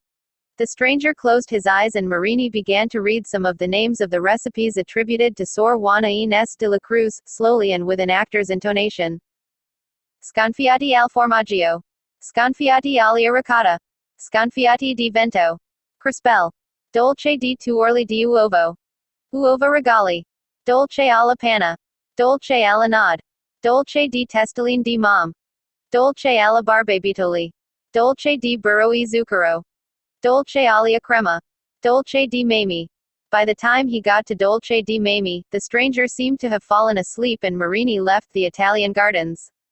The next day was much like the first. This time Norton came to meet him at the hotel, and as Marini was paying the bill she put his only suitcase in the boot of her car. When they left, she drove the same way he'd taken to Hyde Park the day before. Marini realized it and watched the streets in silence, and then the appearance of the park, which looked to him like a film of the jungle, the colors wrong, terribly sad, exalted, until the car turned and disappeared down other streets. They ate together in a neighborhood that Norton had discovered, a neighborhood near the river, where there had once been a few factories and dry docks and where boutiques and food shops and fashionable restaurants had now opened in the renovated buildings. A small boutique occupied the same number of square feet as 4 workers' houses, calculated Marini. The restaurant, 12 or 16. Liz Norton's voice praised the neighborhood and the efforts of the people who were setting it back afloat. Marini thought that afloat was wrong, despite its maritime ring. In fact, as they ate dessert he felt like weeping, or better yet, fainting, sliding gently out of his chair with his eyes fixed on Norton's face, and never waking up. But now Norton was telling a story about a painter, the first to settle in the neighborhood. He was a young man, 33 or so, known on the scene but not what you'd call famous. The real reason he came was because it was cheaper to rent a studio here than anywhere else. The neighborhood was less lively in those days. There were still old workmen living here in their pensions, but no young people or children. Women were notably absent, they had either died or spent all day inside, never going out. There was just one pub, as tumble-down as the rest of the neighborhood. In short, a lonely, decrepit place. But it seemed this sparked the painter's imagination and inspired him to work. He was a solitary kind of person, too. Or else just comfortable being alone. So the neighborhood didn't frighten him. He fell in love with it, actually. He liked to come home at night and walk for blocks and blocks without seeing anyone. He liked the color of the street lamps and the light that spilled over the fronts of the houses. The shadows that moved as he moved. The ashen, sooty dawns. The men of few words who gathered in the pub, where he became a regular. The pain, or the memory of pain, that here was literally sucked away by something nameless until only a void was left. The knowledge that this question was possible, pain that turns finally into emptiness. The knowledge that the same equation applied to everything, more or less. The point is, he set to work more eagerly than ever. A year later, he had a show at the Emma Watterson Gallery, an alternative space in Wapping, and it was an enormous success. He ushered in something that would later be known as the New Decadence or English Animalism. The paintings in the inaugural show of this school were big, 10 feet by 7, and they portrayed the remains of the shipwreck of his neighborhood, awash in a mingling of grays. It was as if painter and neighborhood had achieved total symbiosis. As if, in other words, the painter were painting the neighborhood or the neighborhood were painting the painter, in savage, gloomy strokes. The paintings weren't bad. Still, the show wouldn't have been so successful or had such an impact if not for the central painting, much smaller than the rest, the masterpiece that years later led so many British artists down the path of new decadence. This painting, viewed properly, although one could never be sure of viewing it properly, was an ellipsis of self-portraits, sometimes a spiral of self-portraits depending on the angle from which it was seen, 7 feet by 3.5 feet, in the center of which hung the painter's mummified right hand. It happened like this. One morning, after 2 days of feverish work on the self-portraits, the painter cut off his painting hand. He immediately applied a tourniquet to his arm and took the hand to a taxidermist he knew, who'd already been informed of the nature of the assignment. Then he went to the hospital, where they staunched the bleeding and proceeded to suture his arm. At some point someone asked how the accident had happened. He answered that he had cut off his hand with a machete blow while he was working, by mistake. The doctors asked where the amputated hand was, because there was always the possibility that it might be reattached. He said he'd thrown it in the river on his way to the hospital, out of sheer rage and pain. Although the prices were astronomical, the show sold out. The masterpiece, it was said, went to an Arab who worked in the city, as did 4 of the big paintings. Shortly thereafter, the painter went mad and his wife, he was married by then, had no choice but to send him to a convalescent home on the outskirts of Lausanne or Montreux. He lives there to this day. Other painters, meanwhile, began to move into the neighborhood. Mostly because it was cheap, but also because they were attracted by the legend of the man who had painted the most radical self-portrait of our time. Then came the architects, then some families who bought houses that had been renovated and remodeled. Then came the boutiques, the black box theaters, the cutting-edge restaurants, until it was one of the trendiest neighborhoods in London, nowhere near as cheap as it was reputed to be. What do you think of that story? I don't know what to think, said Marini. The urge to weep, or else, faint, persisted, but he restrained it. They had tea at Norton's apartment. Only then did she begin to talk about Espinosa and Pelletier, but casually, as if the matter was too familiar to be worthy of interest or discussion with Marini, whom she had noticed was upset, although she was careful not to pry, knowing there was rarely anything soothing about being pestered with questions, and not even something she cared to discuss herself. It was a very pleasant afternoon. From his armchair, Marini admired Norton's sitting room, her books and her framed prints hanging on white walls, her mysterious photographs and souvenirs, her preferences expressed in things as simple as the choice of furniture, which was tasteful, comfortable, and modest, and even in the sliver of tree-lined street that she surely saw each morning before she left the apartment, and he began to feel good, as if he were swaddled in these various manifestations of his friend, as if they were also an expression of affirmation. The words of which he might not understand but that brought him comfort nevertheless. Shortly before he left, he asked the name of the painter whose story he'd just heard and whether there'd been a catalogue for the terrible show. His name is Edwin Johns, said Norton. Then she got up and searched one of the bookcases. She found a large catalog and handed it to Marini. Before he opened it, he asked himself whether it was a good idea to insist on this, precisely now that he was so relaxed. But if I don't do it, I'll die, he told himself, and he opened the catalog, which more than a catalog was an art book that covered or tried to cover the trajectory of Johns's career. There was a photograph of Johns on the first page from before his self-mutilation, which showed a young man of about 25 looking straight at the camera and smiling a half-smile that might be shy or mocking. His hair was dark and straight. "It's a gift," he heard Norden say. "Thank you," he heard himself answer. An hour later they left together for the airport, and an hour after that Marini was on his way back to Italy. Around this time, a previously insignificant Serbian critic, a German professor at the University of Belgrade, published a strange article in the journal overseen by Pelletier, an article reminiscent in a certain sense of the minuscule findings on the Marquis de Sade published many years ago by a French critic, which comprised the facsimile reproduction of loose papers testifying vaguely to the Marquis's visit to a laundry, an aide memoir of his relations with a certain theater impresario, a doctor's bill complete with medicines prescribed, an order for a doublet specifying buttonwork and color, etc., all of it accompanied by lengthy notes from which only a single conclusion could be drawn: Sade had existed, Sade had washed his clothes and bought new clothes and maintained a correspondence with beings now definitively wiped from the slate of time. The Serb's text was very similar. In this case, the person traced was Arcimboldi, not Sade, and the article consisted of a painstaking and often frustrating investigation that began in Germany, continued through France, Switzerland, Italy, Greece, returned to Italy, and ended at a travel agency in Palermo, where it seemed Arcimboldi had bought a plane ticket to Morocco. "An old man, a German," said the Serbian. The words old man and German he waved like magic wands to uncover a secret, and at the same time they supplied the stamp of ultra-concrete critical literature, a non-speculative literature free of ideas, assertions, denials, doubts, free of any intent to serve as guide, neither pro nor con, just an eye seeking out the tangible elements, not judging them but simply displaying them coldly, archaeology of the facsimile, and, by the same token, of the photocopier. To Pelletier it seemed an odd text. Before he published it, he sent copies to Espinosa, Marini, and Norden. Espinosa said it could lead somewhere, and even though researching and writing that way might seem like drudge work, like the lowest of menial tasks, he thought, and said, that it was good to have a place in the Arcimboldian project for these single-minded fanatics.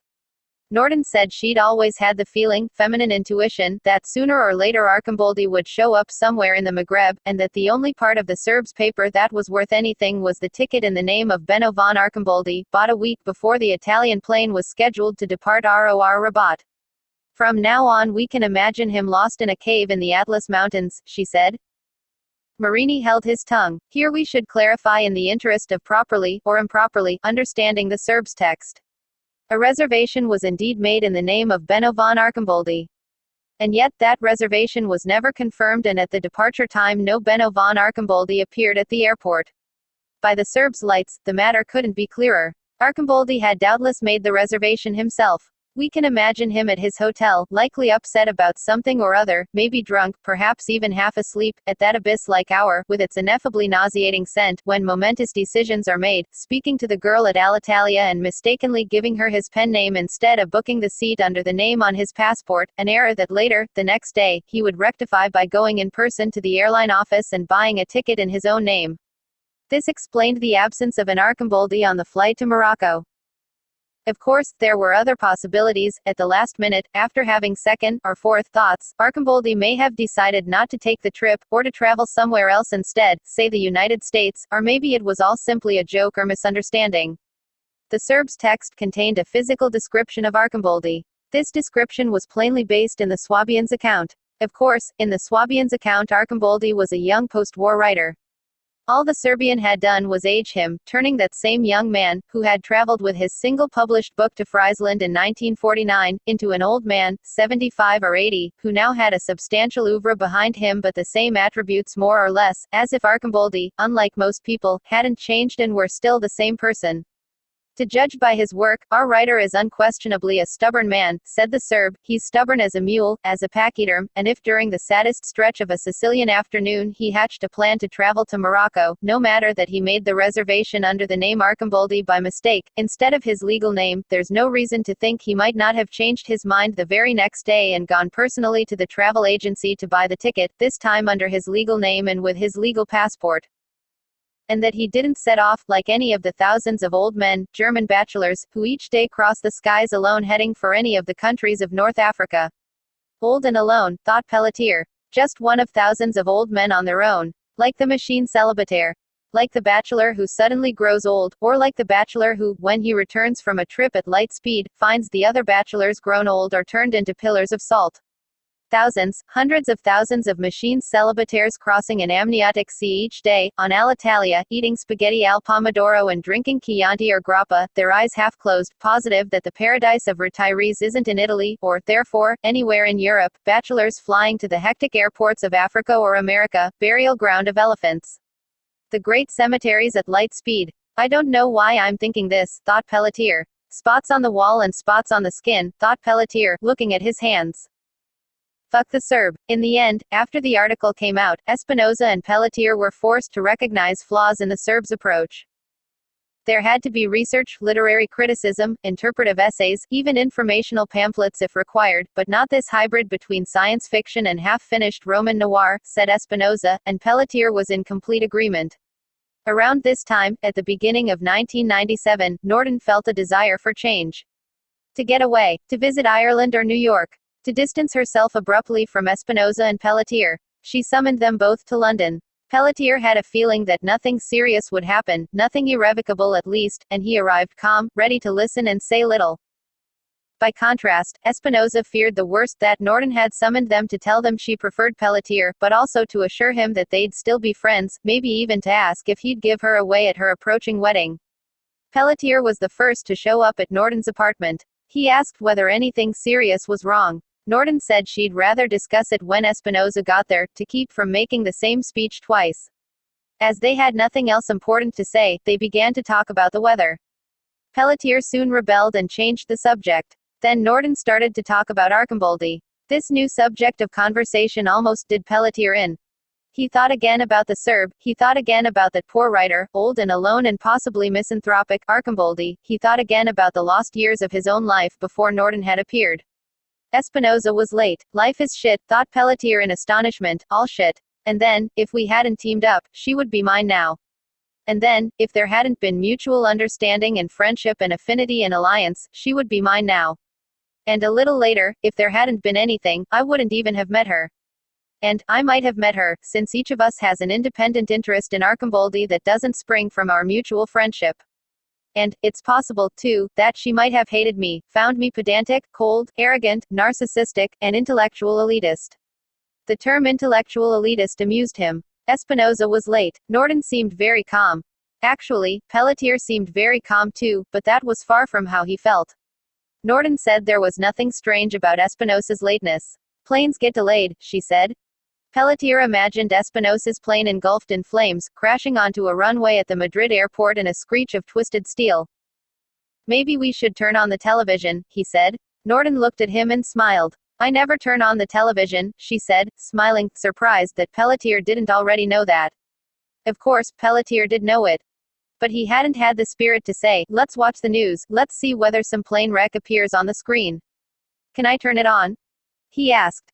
Of course, said Norden, and as Pelletier bent over the knobs of the set, he saw her out of the corner of his eye, luminous, so natural, making a cup of tea or moving from one room to another, putting away a book that she had just shown him, answering the phone and talking to someone who wasn't Espinosa.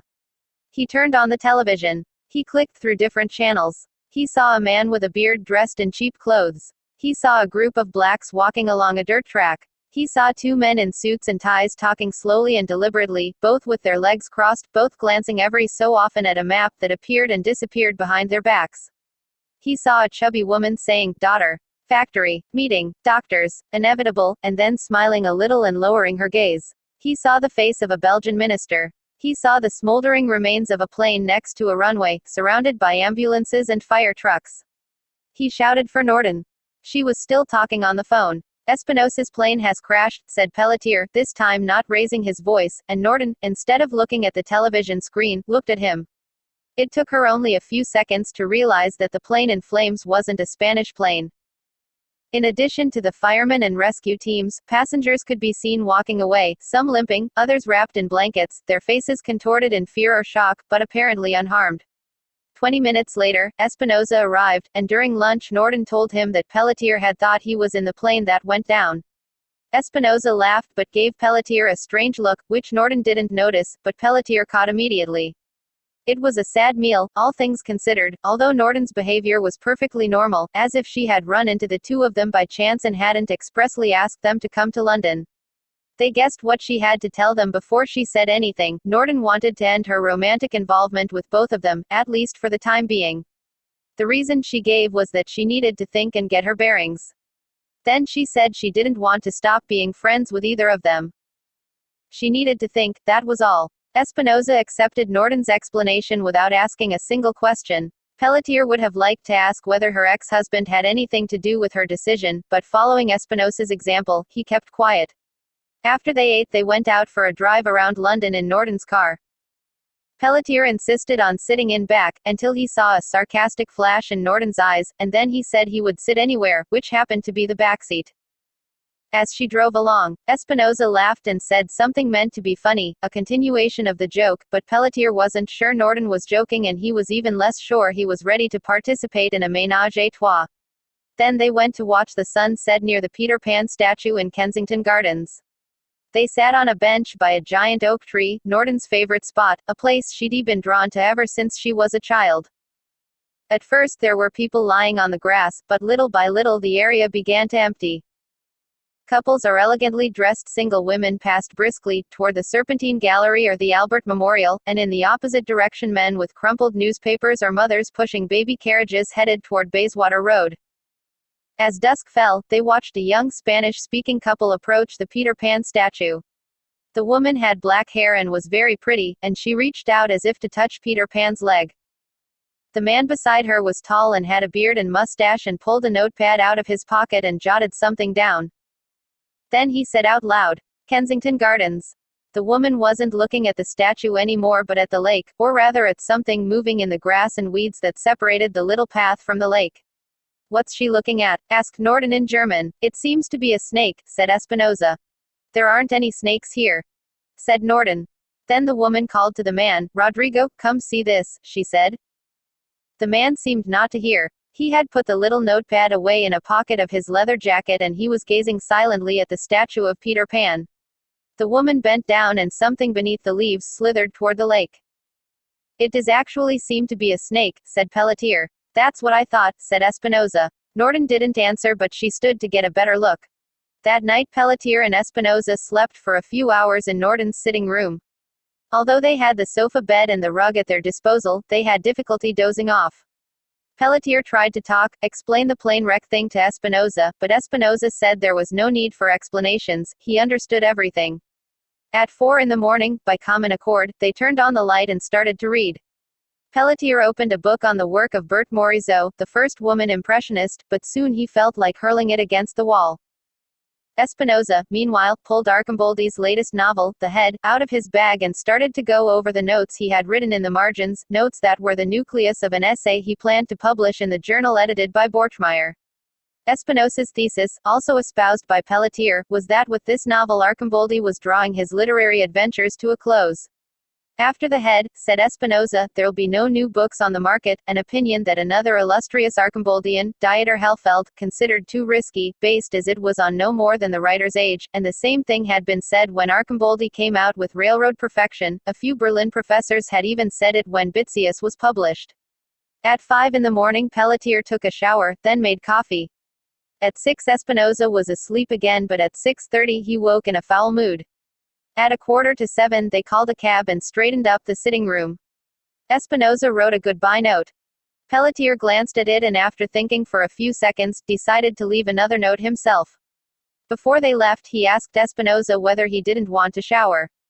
"I'll shower in Madrid," Espinosa answered. "The water is better there." "True," said Pelletier, although his reply struck him as stupid and appeasing. Then the two of them left without making a sound and had breakfast at the airport, as they'd done so many times before. On the plane back to Paris, Pelletier began to think, inexplicably, about the Bert Morisot book he'd wanted to slam against the wall the night before. Why, Pelletier asked himself, was it that he didn't like Bert Morisot or something she stood for in some momentary way? Actually, he liked Bert Morisot. All at once it struck him that Norden hadn't bought the book, that he'd been the one who traveled from Paris to London with the gift-wrapped volume, that the first Bert Morisot reproductions Norden had ever seen were the ones in that book, with Pelletier next to her, massaging the back of her neck and walking her through each painting. Did he regret having given her the book now? No, of course not. Did the painter have anything to do with their separation? The idea was ridiculous. Then why had he wanted to slam the book against the wall? And more to the point, why was he thinking about Bert Morisot and the book and Norden's neck and not about the real possibility of a ménage à trois that had hovered in Norden's apartment that night like a howling Indian witch doctor without ever materializing? On the plane back to Madrid, Espinosa, unlike Pelletier, thought about the book he believed to be Arcimboldi's last novel, and how, if he was right, which he thought he was, there would be no more novels by Arcimboldi, and he thought about all that entailed, and about a plane in flames and Pelletier's hidden desires. The son of a bitch could be oh so modern, but only when it was to his advantage, and every once in a while he looked out the window and glanced at the engines and dearly wished he was back in Madrid. For a while Pelletier and Espinosa didn't call each other. Pelletier called Norden occasionally, although their conversations were increasingly, how to put it, stilted, as if good manners were the only thing sustaining their relationship, and he called Marini just as frequently as ever, for with him nothing had changed. It was the same for Espinosa, although it took him a little longer to realize that Norden meant what she said. Naturally, Marini noticed something wrong, but out of discretion or laziness, the awkward and sometimes painful laziness that gripped him now and then, he preferred to behave as if he hadn't noticed, for which Pelletier and Espinosa were grateful.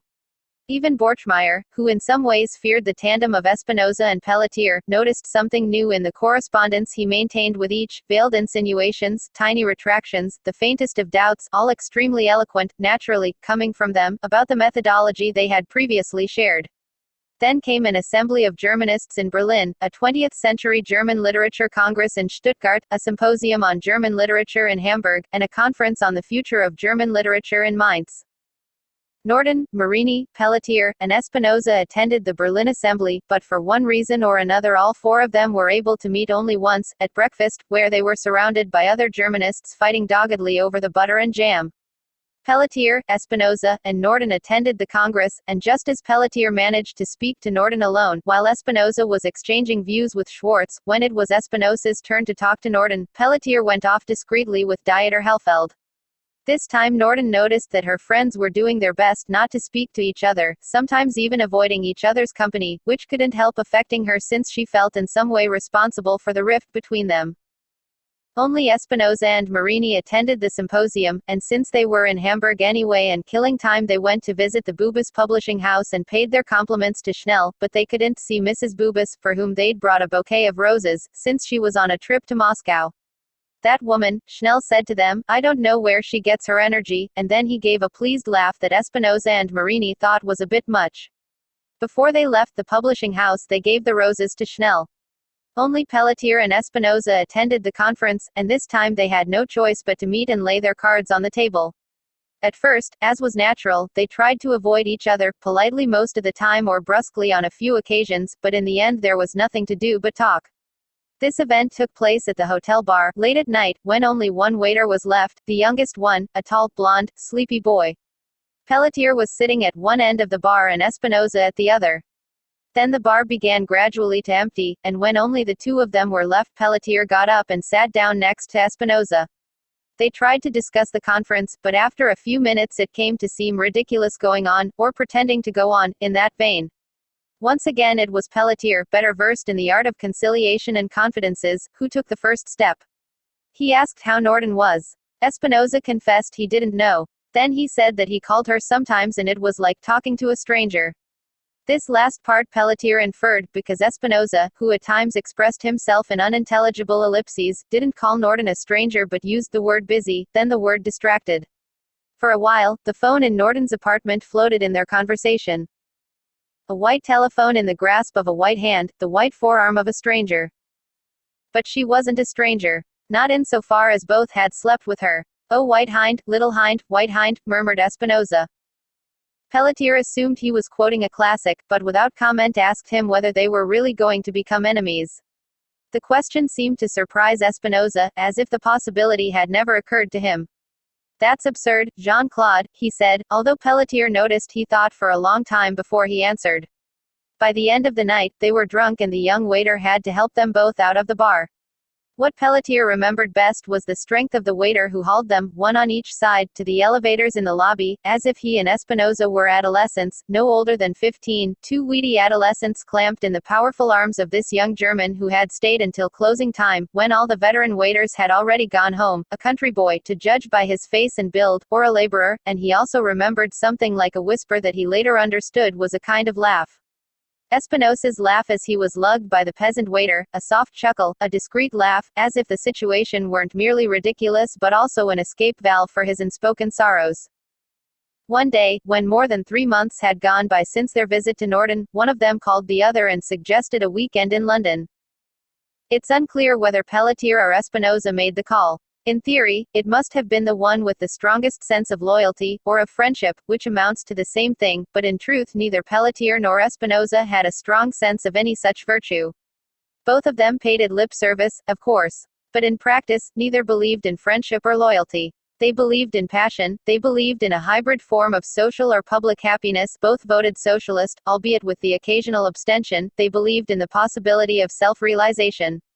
The salient point is that one called and the other said yes, and one Friday afternoon they met at the London airport and got a cab to a hotel, then another cab, now very close to dinner time. They had made a reservation for 3 at Jane and Chloe, to Norden's apartment. From the sidewalk, after they paid the driver, they looked up at the lighted windows. Then, as the cab drove off, they saw Liz's silhouette, the beloved silhouette, and then, as if a breath of foul air had wafted into a commercial for sanitary pads, the silhouette of a man that made them freeze, Espinosa with a bouquet of flowers in his hand, Pelletier with a Jacob Epstein book wrapped in the finest paper. But the pantomime above didn't end there. In one window, Norden's silhouette gestured, as if trying to explain something that her interlocutor refused to understand. In the other window, the man's silhouette, to the horror of its 2 gaping spectators, made a kind of hula-hooping motion, or what looked to Pelletier and Espinosa like a hula-hooping motion, first the hips, then the legs, the torso, even the neck.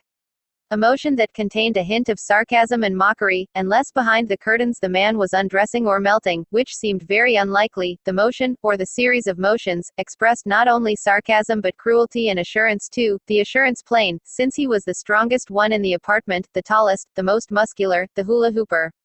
And yet there was something strange about Liz's silhouette. To the extent that they knew her, and they thought they knew her well, Norden wasn't the sort to stand for slights, especially in her own apartment. So it was possible, they decided, that the man's silhouette wasn't actually hula-hooping or insulting Liz but laughing, and laughing with her, not at her. But Liz's silhouette didn't seem to be laughing. Then the man's silhouette disappeared. Maybe he had gone to look at books, maybe to the bathroom or the kitchen. Maybe he had dropped onto the sofa, still laughing. And just then Norden's silhouette drew near the window, seeming to shrink, and then pushed back the curtains and opened the window. Norden's eyes were closed, as if she needed to breathe the night air of London, and then she opened her eyes and looked down, into the abyss, and saw them. They called hello as if the taxi had just left them there. Espinosa waved his bouquet of flowers in the air and Pelletier his book, and then, without waiting to see Norden's confused face, they headed to the door of the building and waited for Liz to buzz them in. They were sure all was lost.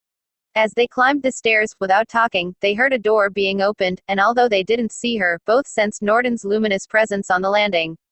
The apartment smelled of Dutch tobacco. Leaning in the doorway, Norden looked at them as if they were 2 friends who had died long ago, ghosts returning from the sea. The man waiting for them in the sitting room was younger, probably born in the 70s, not the 60s, even the mid-70s. He was wearing a turtleneck sweater, although the neck seemed to sag, and faded jeans and sneakers. He looked like a student of Norden's or a substitute teacher. Norden said his name was Alex Pritchard. A friend. Pelletier and Espinosa shook his hand and smiled, knowing their smiles would be pathetic. Pritchard didn't smile. 2 minutes later they were all sitting drinking whiskey in silence. Pritchard, who was drinking orange juice, sat next to Norden and slung an arm over her shoulders, a gesture she didn't seem to mind at first. In fact, Pritchard's long arm was resting on the back of the sofa and only his fingers, long as a spider's or a pianist's, occasionally brushed Norden's blouse, but as the minutes went by Norden became more and more nervous and her trips to the kitchen or bedroom became more frequent. Pelletier attempted a few subjects of conversation. He tried to talk about film, music, recent theater productions, without getting any help even from Espinosa, who seemed to vie with Pritchard in his muteness, although Pritchard's muteness was at least that of the observer, equal parts distracted and engaged, and Espinosa's muteness was that of the observed, sunk in misery and shame. Suddenly, without anyone being able to say for sure who had started it, they began to talk about Archimboldian studies. It was probably Norden, from the kitchen, who mentioned the work they all did. Pritchard waited for her to come back and then, his arm stretched once again along the back of the sofa and his spider fingers on Norden's shoulder, said he thought German literature was a scam. Norden laughed, as if someone had told a joke. Pelletier asked him what he, Pritchard, knew about German literature. Not much, really, he said. Then you're a cretin, said Espinosa. Or an ignoramus, at least, said Pelletier. In any case, a badulac, said Espinosa. Espinosa had said badulac in Spanish, and Pritchard didn't know what it meant. Norden didn't understand it either and wanted to know what it was. A badulac, said Espinosa, is someone of no consequence. It's a word that can also be applied to fools, but there are fools of consequence, and badulac applies only to fools of no consequence. Are you insulting me? Pritchard wanted to know. Do you feel insulted? Asked Espinosa, who had begun to sweat profusely. Pritchard took a swallow of his orange juice and said that he really did feel insulted. Then you have a problem, sir, said Espinosa. Typical reaction of a badulac, added Pelletier. Pritchard got up from the sofa. Espinosa got up from his armchair. Norden said, that's enough, you're behaving like stupid children. Pelletier started to laugh. Pritchard went over to Espinosa and tapped him on the chest with his index finger, which was almost as long as his middle finger. He tapped his chest 1, 2, 3, 4 times, as he said, First, I don't like to be insulted. Second, I don't like to be taken for a fool. Third, I don't like it when some Spanish fucker takes the piss. Fourth, if you have anything else to say to me, let's go outside. Espinosa looked at Pelletier and asked him, in German, of course, what he should do. Don't go outside, said Pelletier. Alex, leave now, said Norden. And since Pritchard didn't really intend to hit anyone, he kissed Norden on the cheek and left without saying goodbye. That night the three of them ate at Jane and Chloe. At first they were a little subdued, but the dinner and wine cheered them up and in the end they went home laughing. Still, they were reluctant to ask Norden who Pritchard was and she didn't say anything that might cast light on the lanky figure of that disagreeable youth. Instead, toward the end of dinner, they talked about themselves, about how close they'd come to destroying, possibly forever, the friendship they felt for one another. Sex, they agreed, was too wonderful, although almost immediately they regretted the adjective to get in the way of a friendship based as much on emotional as intellectual affinities. Pelletier and Espinosa took pains, however, to make it clear they're in front of each other that the ideal thing for them, and they imagined for Norden too, was that she ultimately and in a non-dramatic way try to make it a soft landing, said Pelletier. Choose one of them, or neither of them, said Espinosa. Either way the decision was in her hands, Norden's hands, and it was a decision she could make whenever she wanted, whenever was most convenient for her, or never make, put off, defer, postpone. Draw out, delay, adjourn until her deathbed, they didn't care, because they were as in love with her now, while Liz was keeping them in limbo, as they had been before, when they were her active lovers or co-lovers, as in love with her as they would be when she chose one of them or the other, or when she, in a possible future that was only slightly more bitter, a future of shared bitterness, of somehow mitigated bitterness, if such was her wish, chose neither of them. To which Norden replied with a question, no doubt partly rhetorical, but a plausible question all the same. What would happen if, while she took her time considering the options, one of them, Pelletier for example, suddenly fell in love with a student who was younger and prettier than she, and richer, too, and more charming? Should she consider the pact broken and automatically give up on Espinosa? Or should she take the Spaniard, since he was the only one left? To which Pelletier and Espinosa responded that the real possibility of such a thing happening was extremely remote, and anyway she could do as she liked, even become a nun if she so desired. The only thing either of us wants is to marry you, live with you, have children with you, grow old with you, but at this point in our lives, what matters to us is preserving your friendship. After that night, the plane trips to London began again. Sometimes it would be Espinosa who came to visit, other times Pelletier, and once in a while both. When this happened, they would always stay at the same place, a small, uncomfortable hotel on. When they left Norton's apartment, they would often take a walk near the hotel, usually in silence, frustrated, somehow exhausted by the goodwill and cheer they felt required to display during these joint visits. Many times they would just stand there under the street light on the corner, watching the ambulances going in and out. The English nurses spoke at the top of their lungs, although from where they stood the sound of the braying voices was muted. One night, as they were watching the unusually quiet entrance to the hospital, they asked themselves why, when they came to London together, neither of them stayed at Liz's apartment. Out of politeness, probably, they said. But neither one of them believed in that kind of politeness anymore. And they also asked themselves, at first hesitantly and then vehemently, why the three of them didn't sleep together.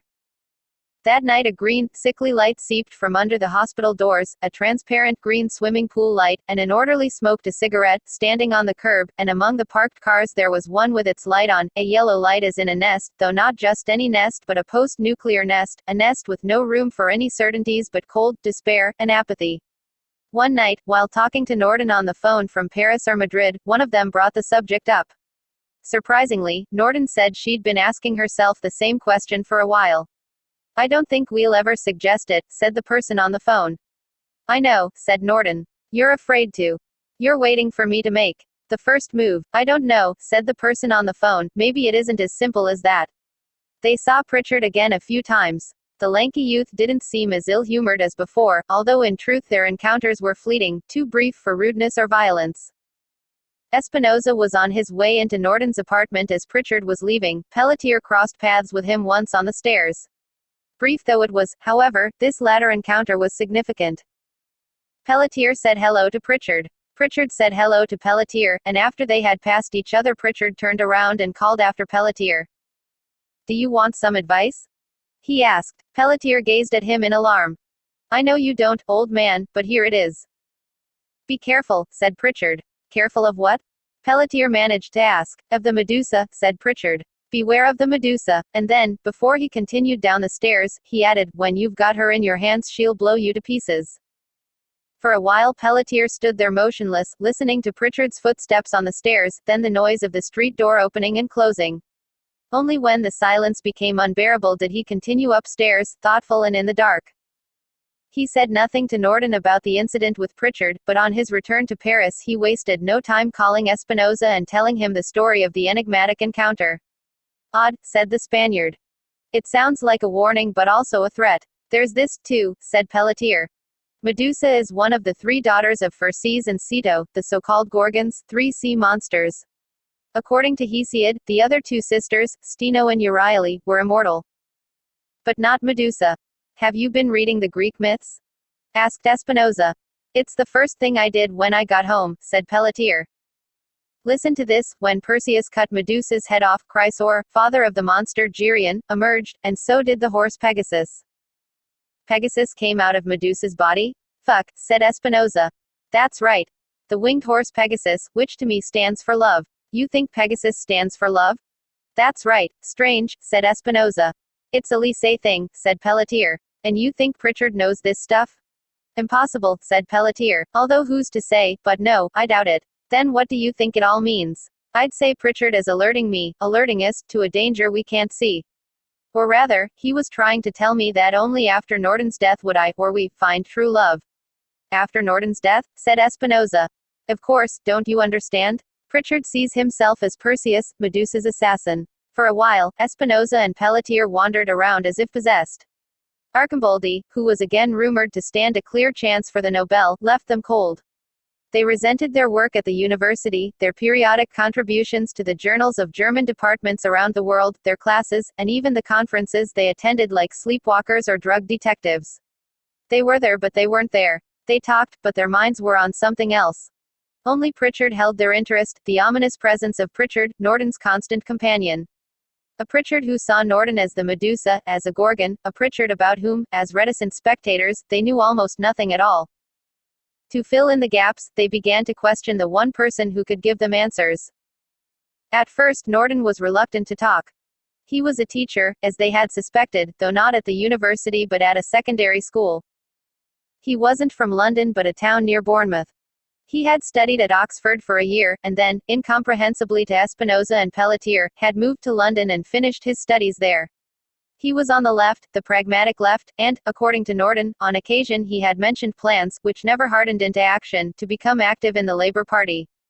The school where he taught was a council school with a good number of students from immigrant families. He was headstrong and generous and lacked imagination, something Pelletier and Espinosa had already gathered. But that didn't make them feel any better. A bastard may have no imagination and then do one imaginative thing when you least expect it, said Espinosa. England is full of swine like him, was Pelletier's opinion. Talking on the phone one night, they discovered without surprise, without even a shadow of surprise, that both of them hated Pritchard, and that they hated him more each day. During the next conference they attended, Reflecting the 20th Century, the work of Benno von Arcimboldi, a two-day event in Bologna packed with young Italian Archimboldians and a crop of Archimboldian neo-structuralists from all over Europe, they decided to tell Marini everything that had happened to them in the last few months and all the fears they harbored concerning Norton and Pritchard.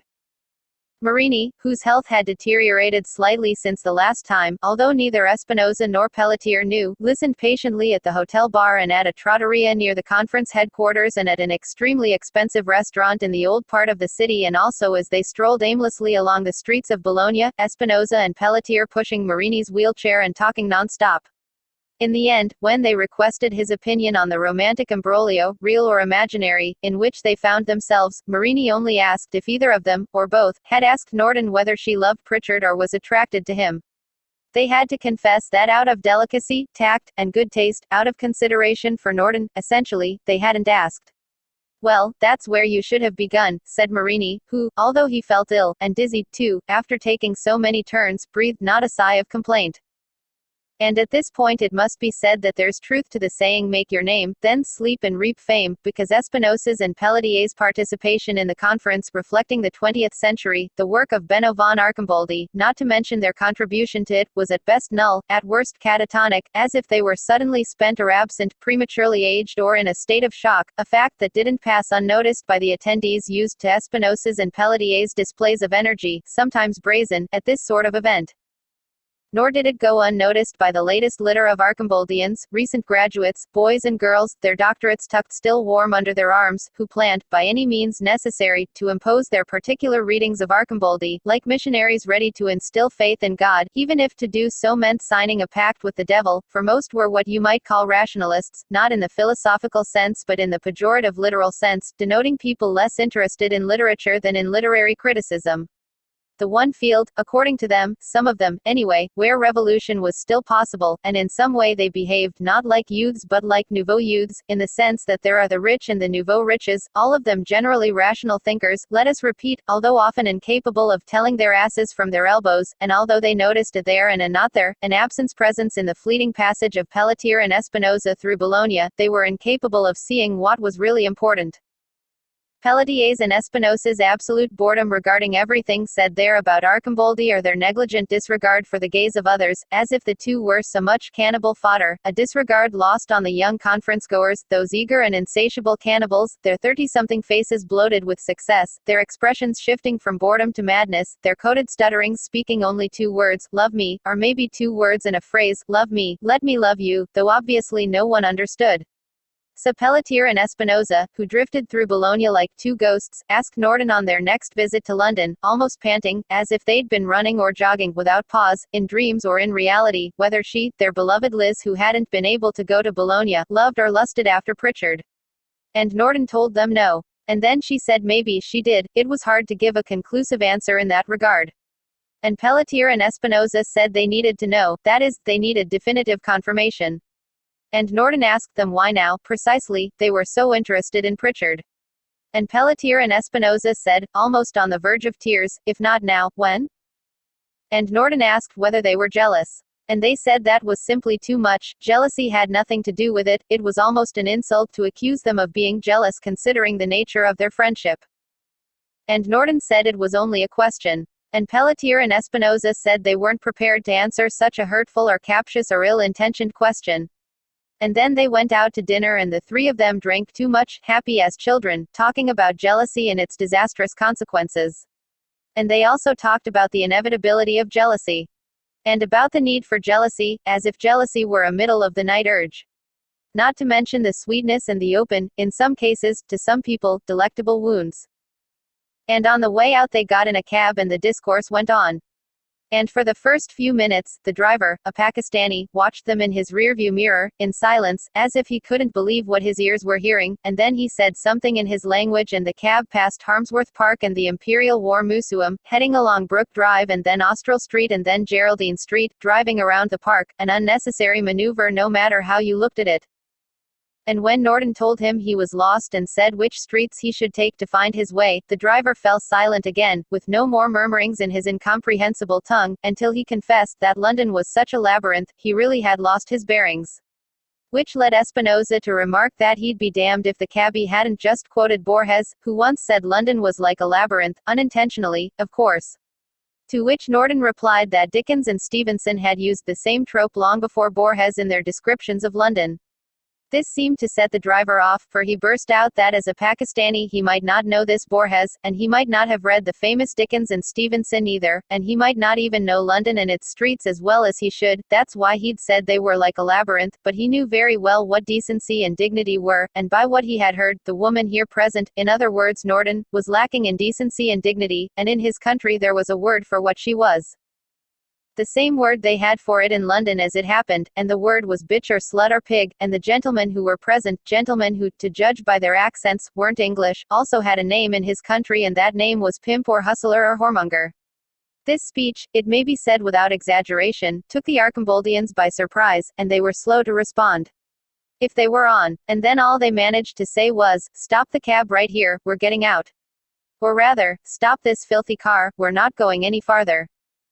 Which the Pakistani promptly did, punching the meter as he pulled up to the curb and announcing to his passengers what they owed him, a fait accompli or final scene or parting token that seemed more or less normal to Norton and Pelletier, no doubt still reeling from the ugly surprise, but which was absolutely the last straw for Espinosa, who stepped down and opened the driver's door and jerked the driver out, the latter not expecting anything of the sort from such a well-dressed gentleman.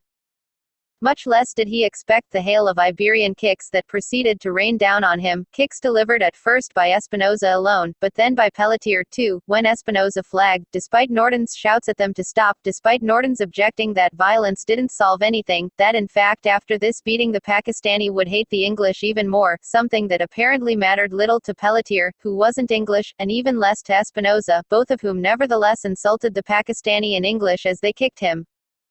Without caring in the least that he was down, curled into a ball on the ground, as they delivered kick after kick, "Shove Islam up your ass, which is where it belongs." This one is for Salman Rushdie, an author neither of them happened to think was much good but whose mention seemed pertinent. This one is for the feminists of Paris, "Will you fucking stop?" Norton was shouting. This one is for the feminists of New York, "You're going to kill him," shouted Norton. This one is for the ghost of Valerie Solanas.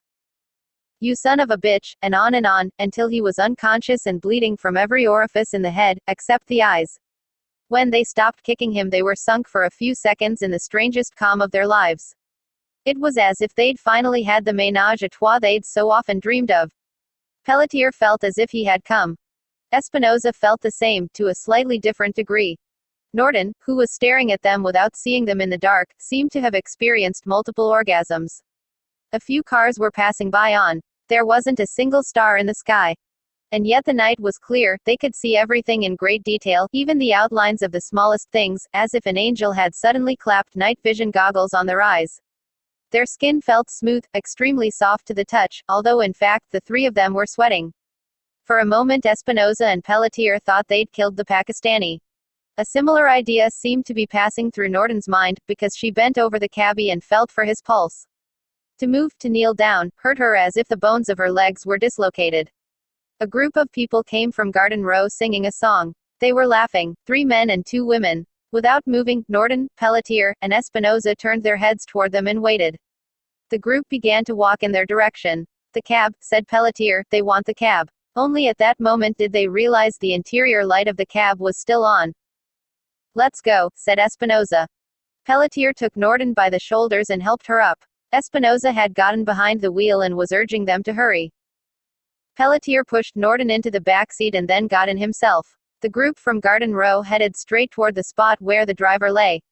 "He's alive, he's breathing," said Norton. Espinosa started the car and they drove away. On the other side of the Thames, on a little street near Old Marylebone, they left the cab and walked for a while. They wanted to talk to Norton, explain what had happened, but she wouldn't even let them take her home. The next day, as they ate a big breakfast at the hotel, they searched the papers for news about the Pakistani cabbie, but he wasn't mentioned anywhere. After breakfast, they went out to get the tabloids. They didn't find anything there either. They called Norton, who didn't seem as angry as she had the night before. They said they had to see her that afternoon. There was something important they needed to tell her. Norton said she had something important to tell them, too. To kill time, they went out for a walk around the neighborhood. For a few minutes, they entertained themselves by watching the ambulances coming in and out of Middlesex Hospital, imagining that each sick or hurt person who went in looked like the Pakistani they'd beaten so badly, until they got bored and went for a walk, their minds calmer, along Charing Cross toward the Strand. They confided in each other, as is natural. They shared their innermost feelings. What worried them most was that the police would come after them and catch them in the end. Before I got out of the cab, confessed Espinosa, I wiped my fingerprints away with a handkerchief. I know, said Pelletier, I saw you do it and I did the same. I wiped my fingerprints away, and Liz's, too. More calmly each time, they went over and over the concatenation of events that had driven them, finally, to give the cabbie a beating. Pritchard, no question about it. And the Gorgon, that innocent and mortal Medusa, set apart from her immortal sisters. And the veiled or not so veiled threat. And nerves, and the rudeness of that ignorant wretch. They wished they had a radio so they could hear the latest news. They talked about what they'd felt as they rained blows on the fallen body. A combination of sleepiness and sexual desire. Desire to fuck the poor bastard? Not at all, more as if they were fucking themselves. As if they were digging into themselves. With long nails and empty hands. Though if your fingernails are long enough, your hands are never really empty. But in this dreamlike state, they dug and dug, rending fabric and ripping veins and puncturing vital organs. What were they looking for? They didn't know. Nor, at that stage, did they care. In the afternoon they saw Norton and they told her everything they knew or feared about Pritchard. The Gorgon, the death of the Gorgon. The exploding woman. She let them talk until they ran out of words. Then she soothed them. Pritchard couldn't hurt a fly, she said. They thought of Anthony Perkins, who claimed he wouldn't hurt a fly, and look what happened, but they were content not to argue and they accepted her arguments, unconvinced. Then Norton sat down and said that the thing that couldn't be explained was what had happened the night before. As if to divert blame, they asked her whether she'd heard anything about the Pakistani. Norton said she had. There'd been something on a local television station.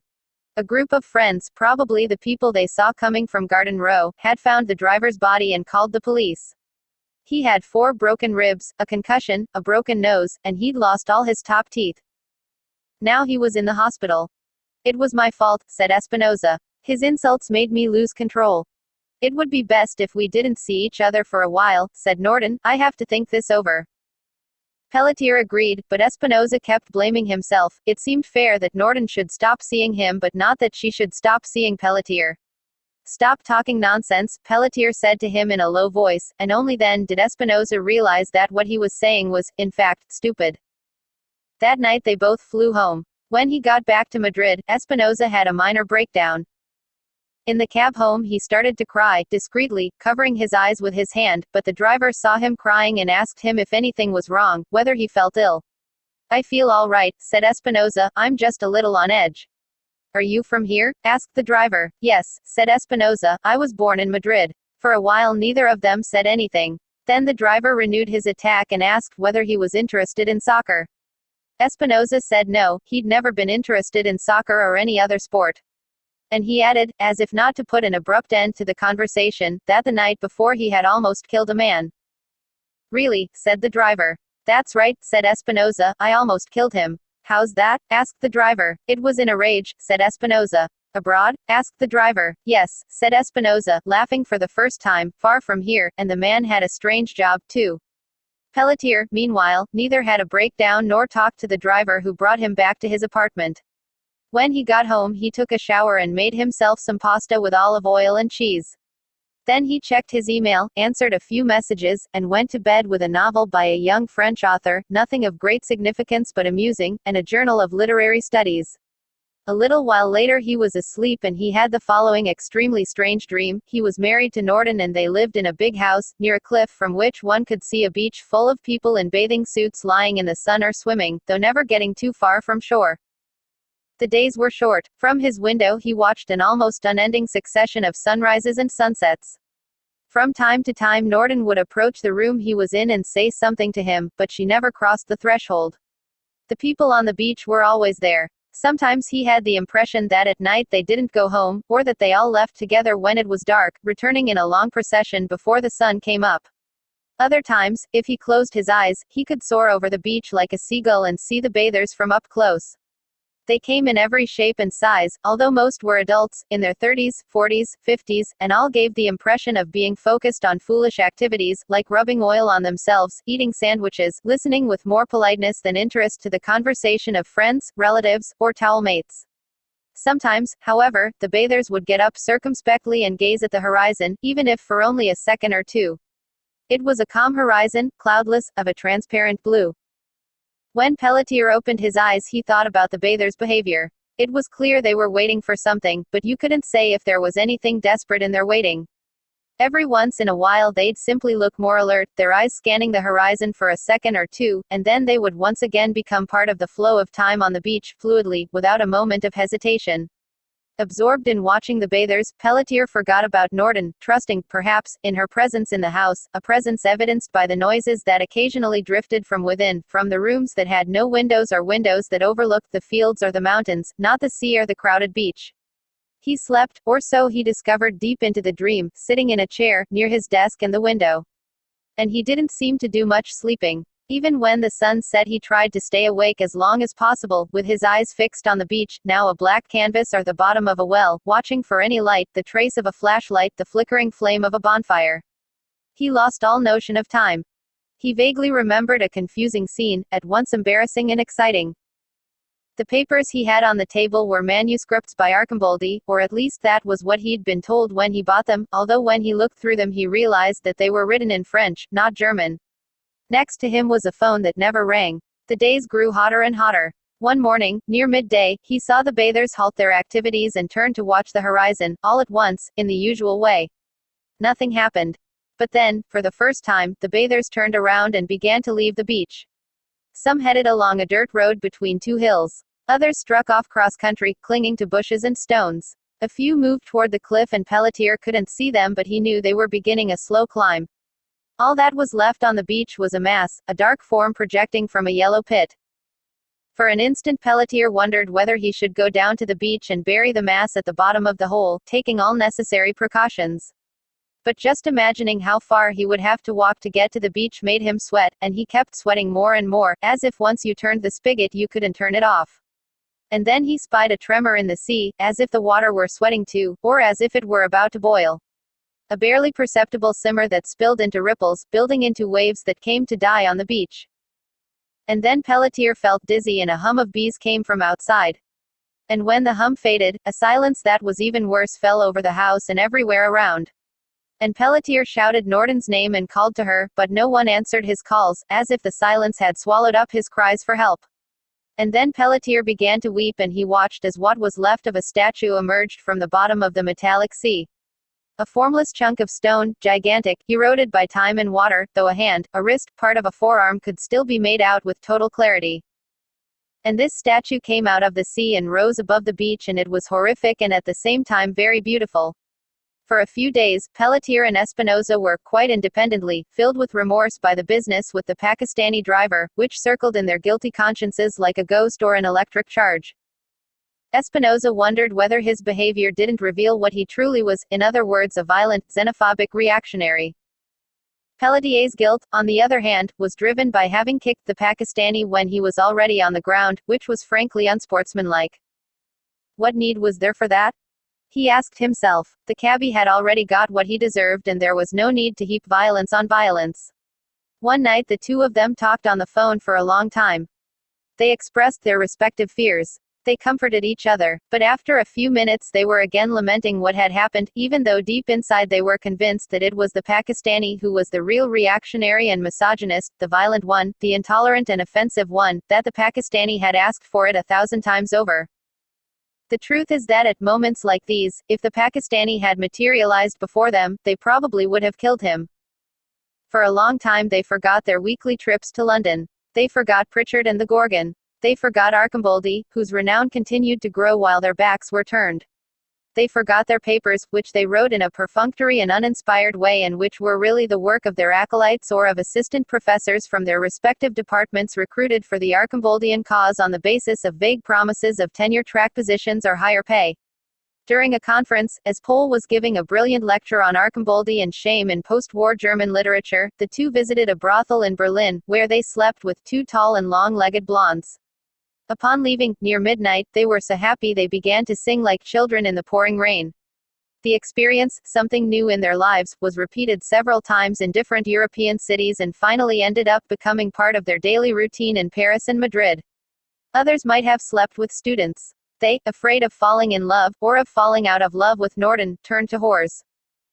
In Paris, Pelletier went looking for them on the internet, with excellent results. In Madrid, Espinosa found them by reading the sex ads in El País, which provided a much more reliable and practical service than the newspaper's arts pages, where Archamboldi was hardly ever mentioned and Portuguese heroes abounded, just as in the arts pages of ABC.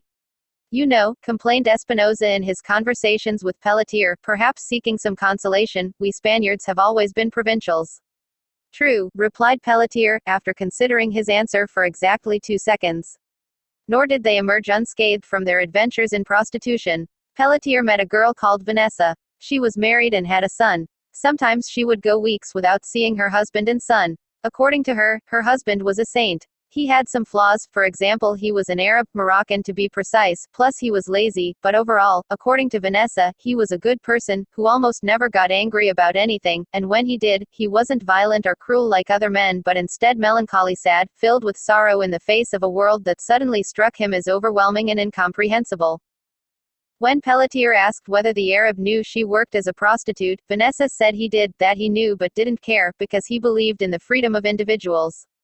Then he's your pimp, said Pelletier. To this Vanessa replied that he might be, that if you thought about it he probably was, but he wasn't like other pimps, who were always demanding too much of their women. The Moroccan made no demands. There were periods, said Vanessa, when she, too, lapsed into a kind of habitual laziness, a persistent languor, and then money was tight. At times like these, the Moroccan contented himself with what there was and tried, without much luck, to find odd jobs so the three of them could scrape by. He was a Muslim, and sometimes he prayed toward Mecca, but clearly he was his own kind of Muslim. According to him, Allah permitted everything, or almost everything. To consciously hurt a child was not allowed. To abuse a child, kill a child, abandon a child to certain death, was forbidden. Everything else was relative and, in the end, permitted. At some point, Vanessa told Pelletier, they had traveled to Spain. She, her son, and the Moroccan. In Barcelona they met up with the Moroccan's younger brother, who lived with another Frenchwoman, a tall, fat girl. They were musicians, the Moroccan told Vanessa, but really they were beggars. She had never seen the Moroccan so happy. He was constantly laughing and telling stories and he never got tired of walking around Barcelona, all the way to the suburbs or the mountains with views of the whole city and the gleam of the Mediterranean. Never, according to Vanessa, had she seen a man with such energy. Children, yes, a few, not many. But no adults. When Pelletier asked Vanessa whether her son was the Moroccan's son too, she answered that he wasn't, and something about the way she said it made it plain that the question struck her as offensive or hurtful, an insult to her son. He was light-skinned, almost blonde, she said, and he had turned 6 by the time she met the Moroccan, if she remembered correctly. A terrible time in my life, she said without going into details.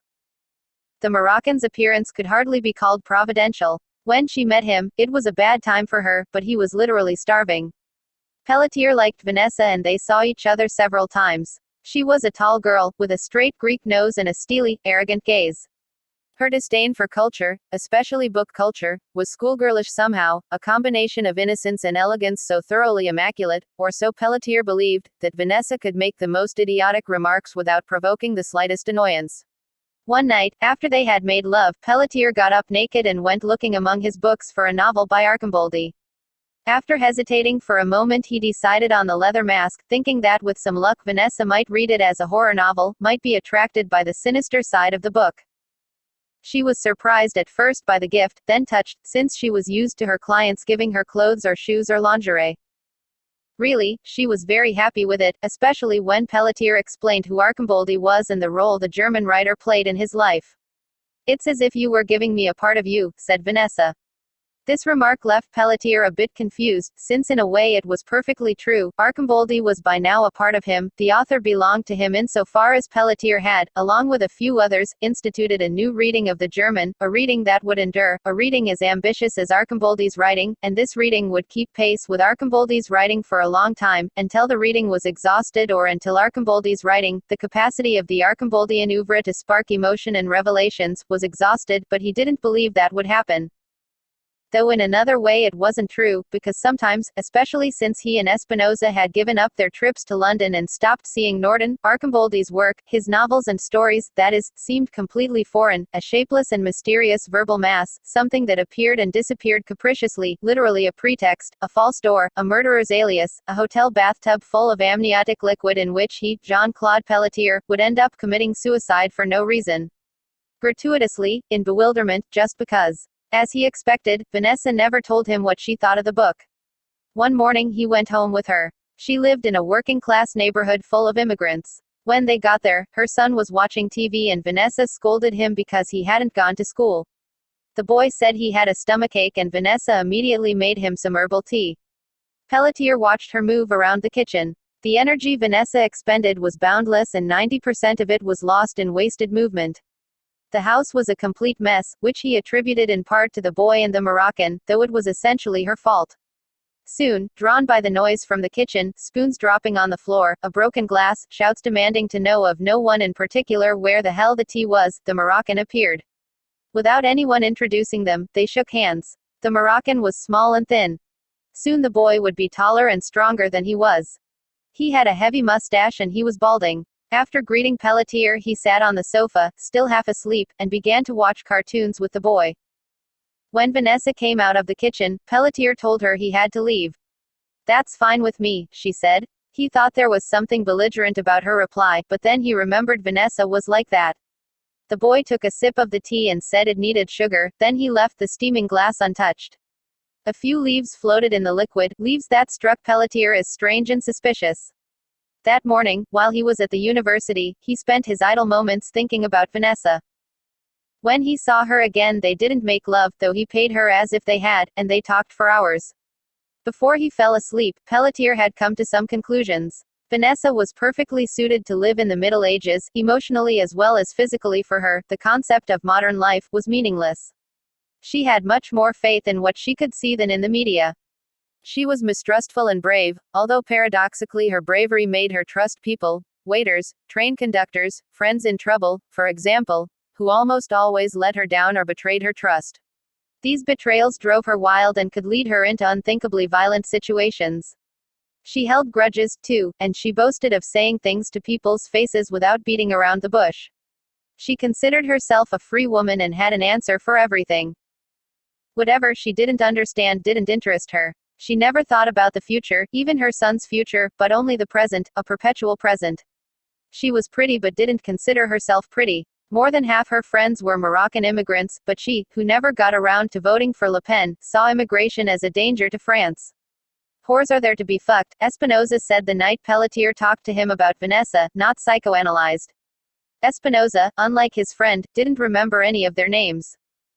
On one side were the bodies and faces, and on the other side, flowing in a kind of ventilation tube, the Lorenas, the Iolas, the Martas, the Paulas, the Susannas, names without bodies, faces without names. He never saw the same girl twice. He was with a Dominican, a Brazilian, 3 Andalusians, a Catalan woman. He learned from the start to be the silent type, the well-dressed man who pays and makes it known what he wants, sometimes with a gesture, and then gets dressed and leaves as if he'd never been there. He met a Chilean who advertised herself as a Chilean and a Colombian who advertised herself as a Colombian, as if the two nationalities held a special fascination. He did it with a Frenchwoman, 2 Poles, a Russian, a Ukrainian, a German. One night he slept with a Mexican and that was the best. As always, they went to a hotel, and when he woke up in the morning the Mexican was gone. That day was strange, as if something inside of him had burst. He spent a long time sitting in bed, naked, with his feet resting on the floor, trying to remember something vague. When he got in the shower he realized that he had a mark on his inner thigh. It was as if someone had sucked their or set a leech on his left leg.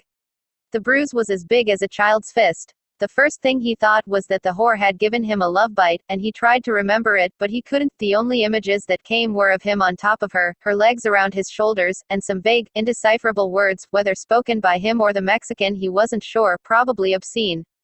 For a few days he thought he'd forgotten her, until one night he found himself searching for her along the streets of Madrid where the whores went or in the Casa de Campo. One night he thought he saw her and he followed her and touched her shoulder. The woman who turned around was Spanish and didn't look like the Mexican whore at all. Another night, in a dream, he thought he remembered what she'd said.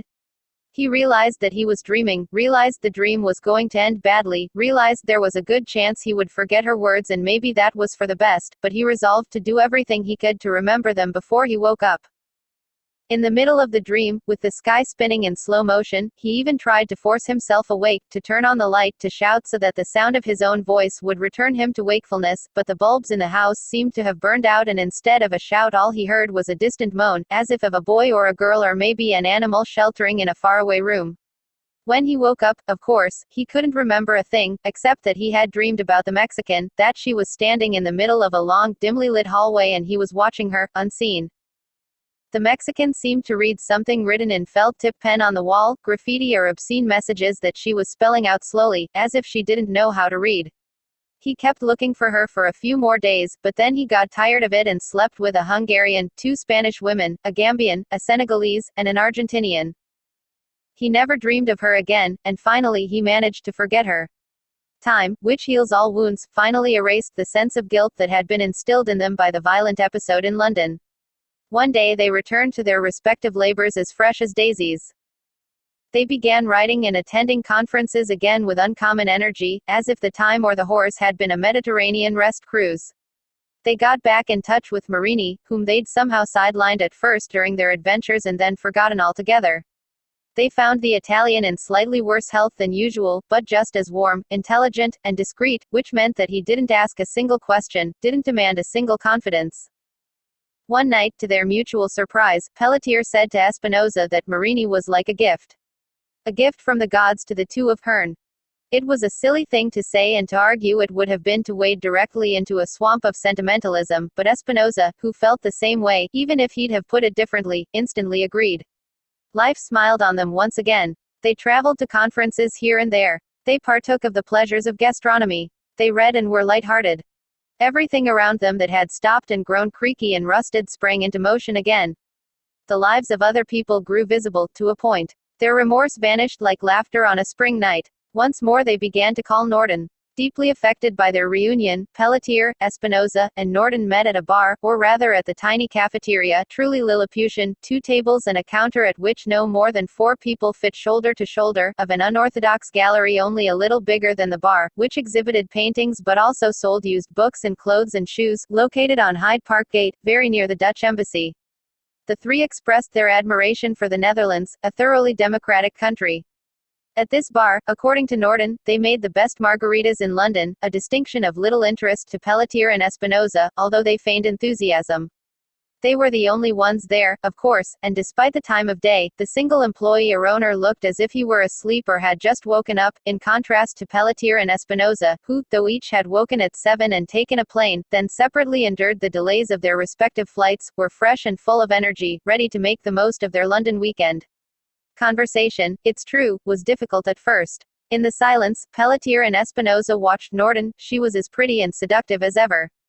Sometimes they were distracted by the little ant steps of the gallery owner, who was taking dresses off a rack and carrying them into a back room, returning with identical or very similar dresses, which he left where the others had been hanging. Though the silence didn't bother Pelletier or Espinosa, Norden found it stifling and felt obliged to tell them, quickly and rather ferociously, about her teaching activities during the time they hadn't seen each other. It was a boring subject, and soon exhausted, so Norden went on to describe everything she had done the day before and the day before that, but once again she was left with nothing to say for a while. Smiling like squirrels, the 3 of them turned to their margaritas, but the quiet became more and more unbearable, as if within it, in the interregnum of silence, cutting words and cutting ideas were slowly being formed, never a performance or dance to be observed with indifference. So Espinosa decided it would be a good idea to describe a trip to Switzerland, a trip that hadn't involved Norden and that might amuse her. In his telling, Espinosa didn't leave out the tidy cities or the rivers that invited contemplation or the springtime mountainsides clothed in green. And then he spoke of a trip by train, once the work that had brought the three friends together was finished, into the countryside, toward one of the towns halfway between Montreux and the foothills of the Bernese Alps, where they hired a car that took them along a winding but scrupulously paved road toward a rest clinic that bore the name of a late 19th century Swiss politician or financier, the Auguste de Marie Clinic, an unobjectionable name behind which lay concealed a civilized and discreet lunatic asylum.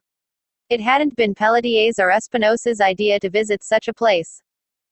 It was Marini's idea, because Marini had somehow learned that a man he considered to be one of the most disturbing painters of the 20th century was living there.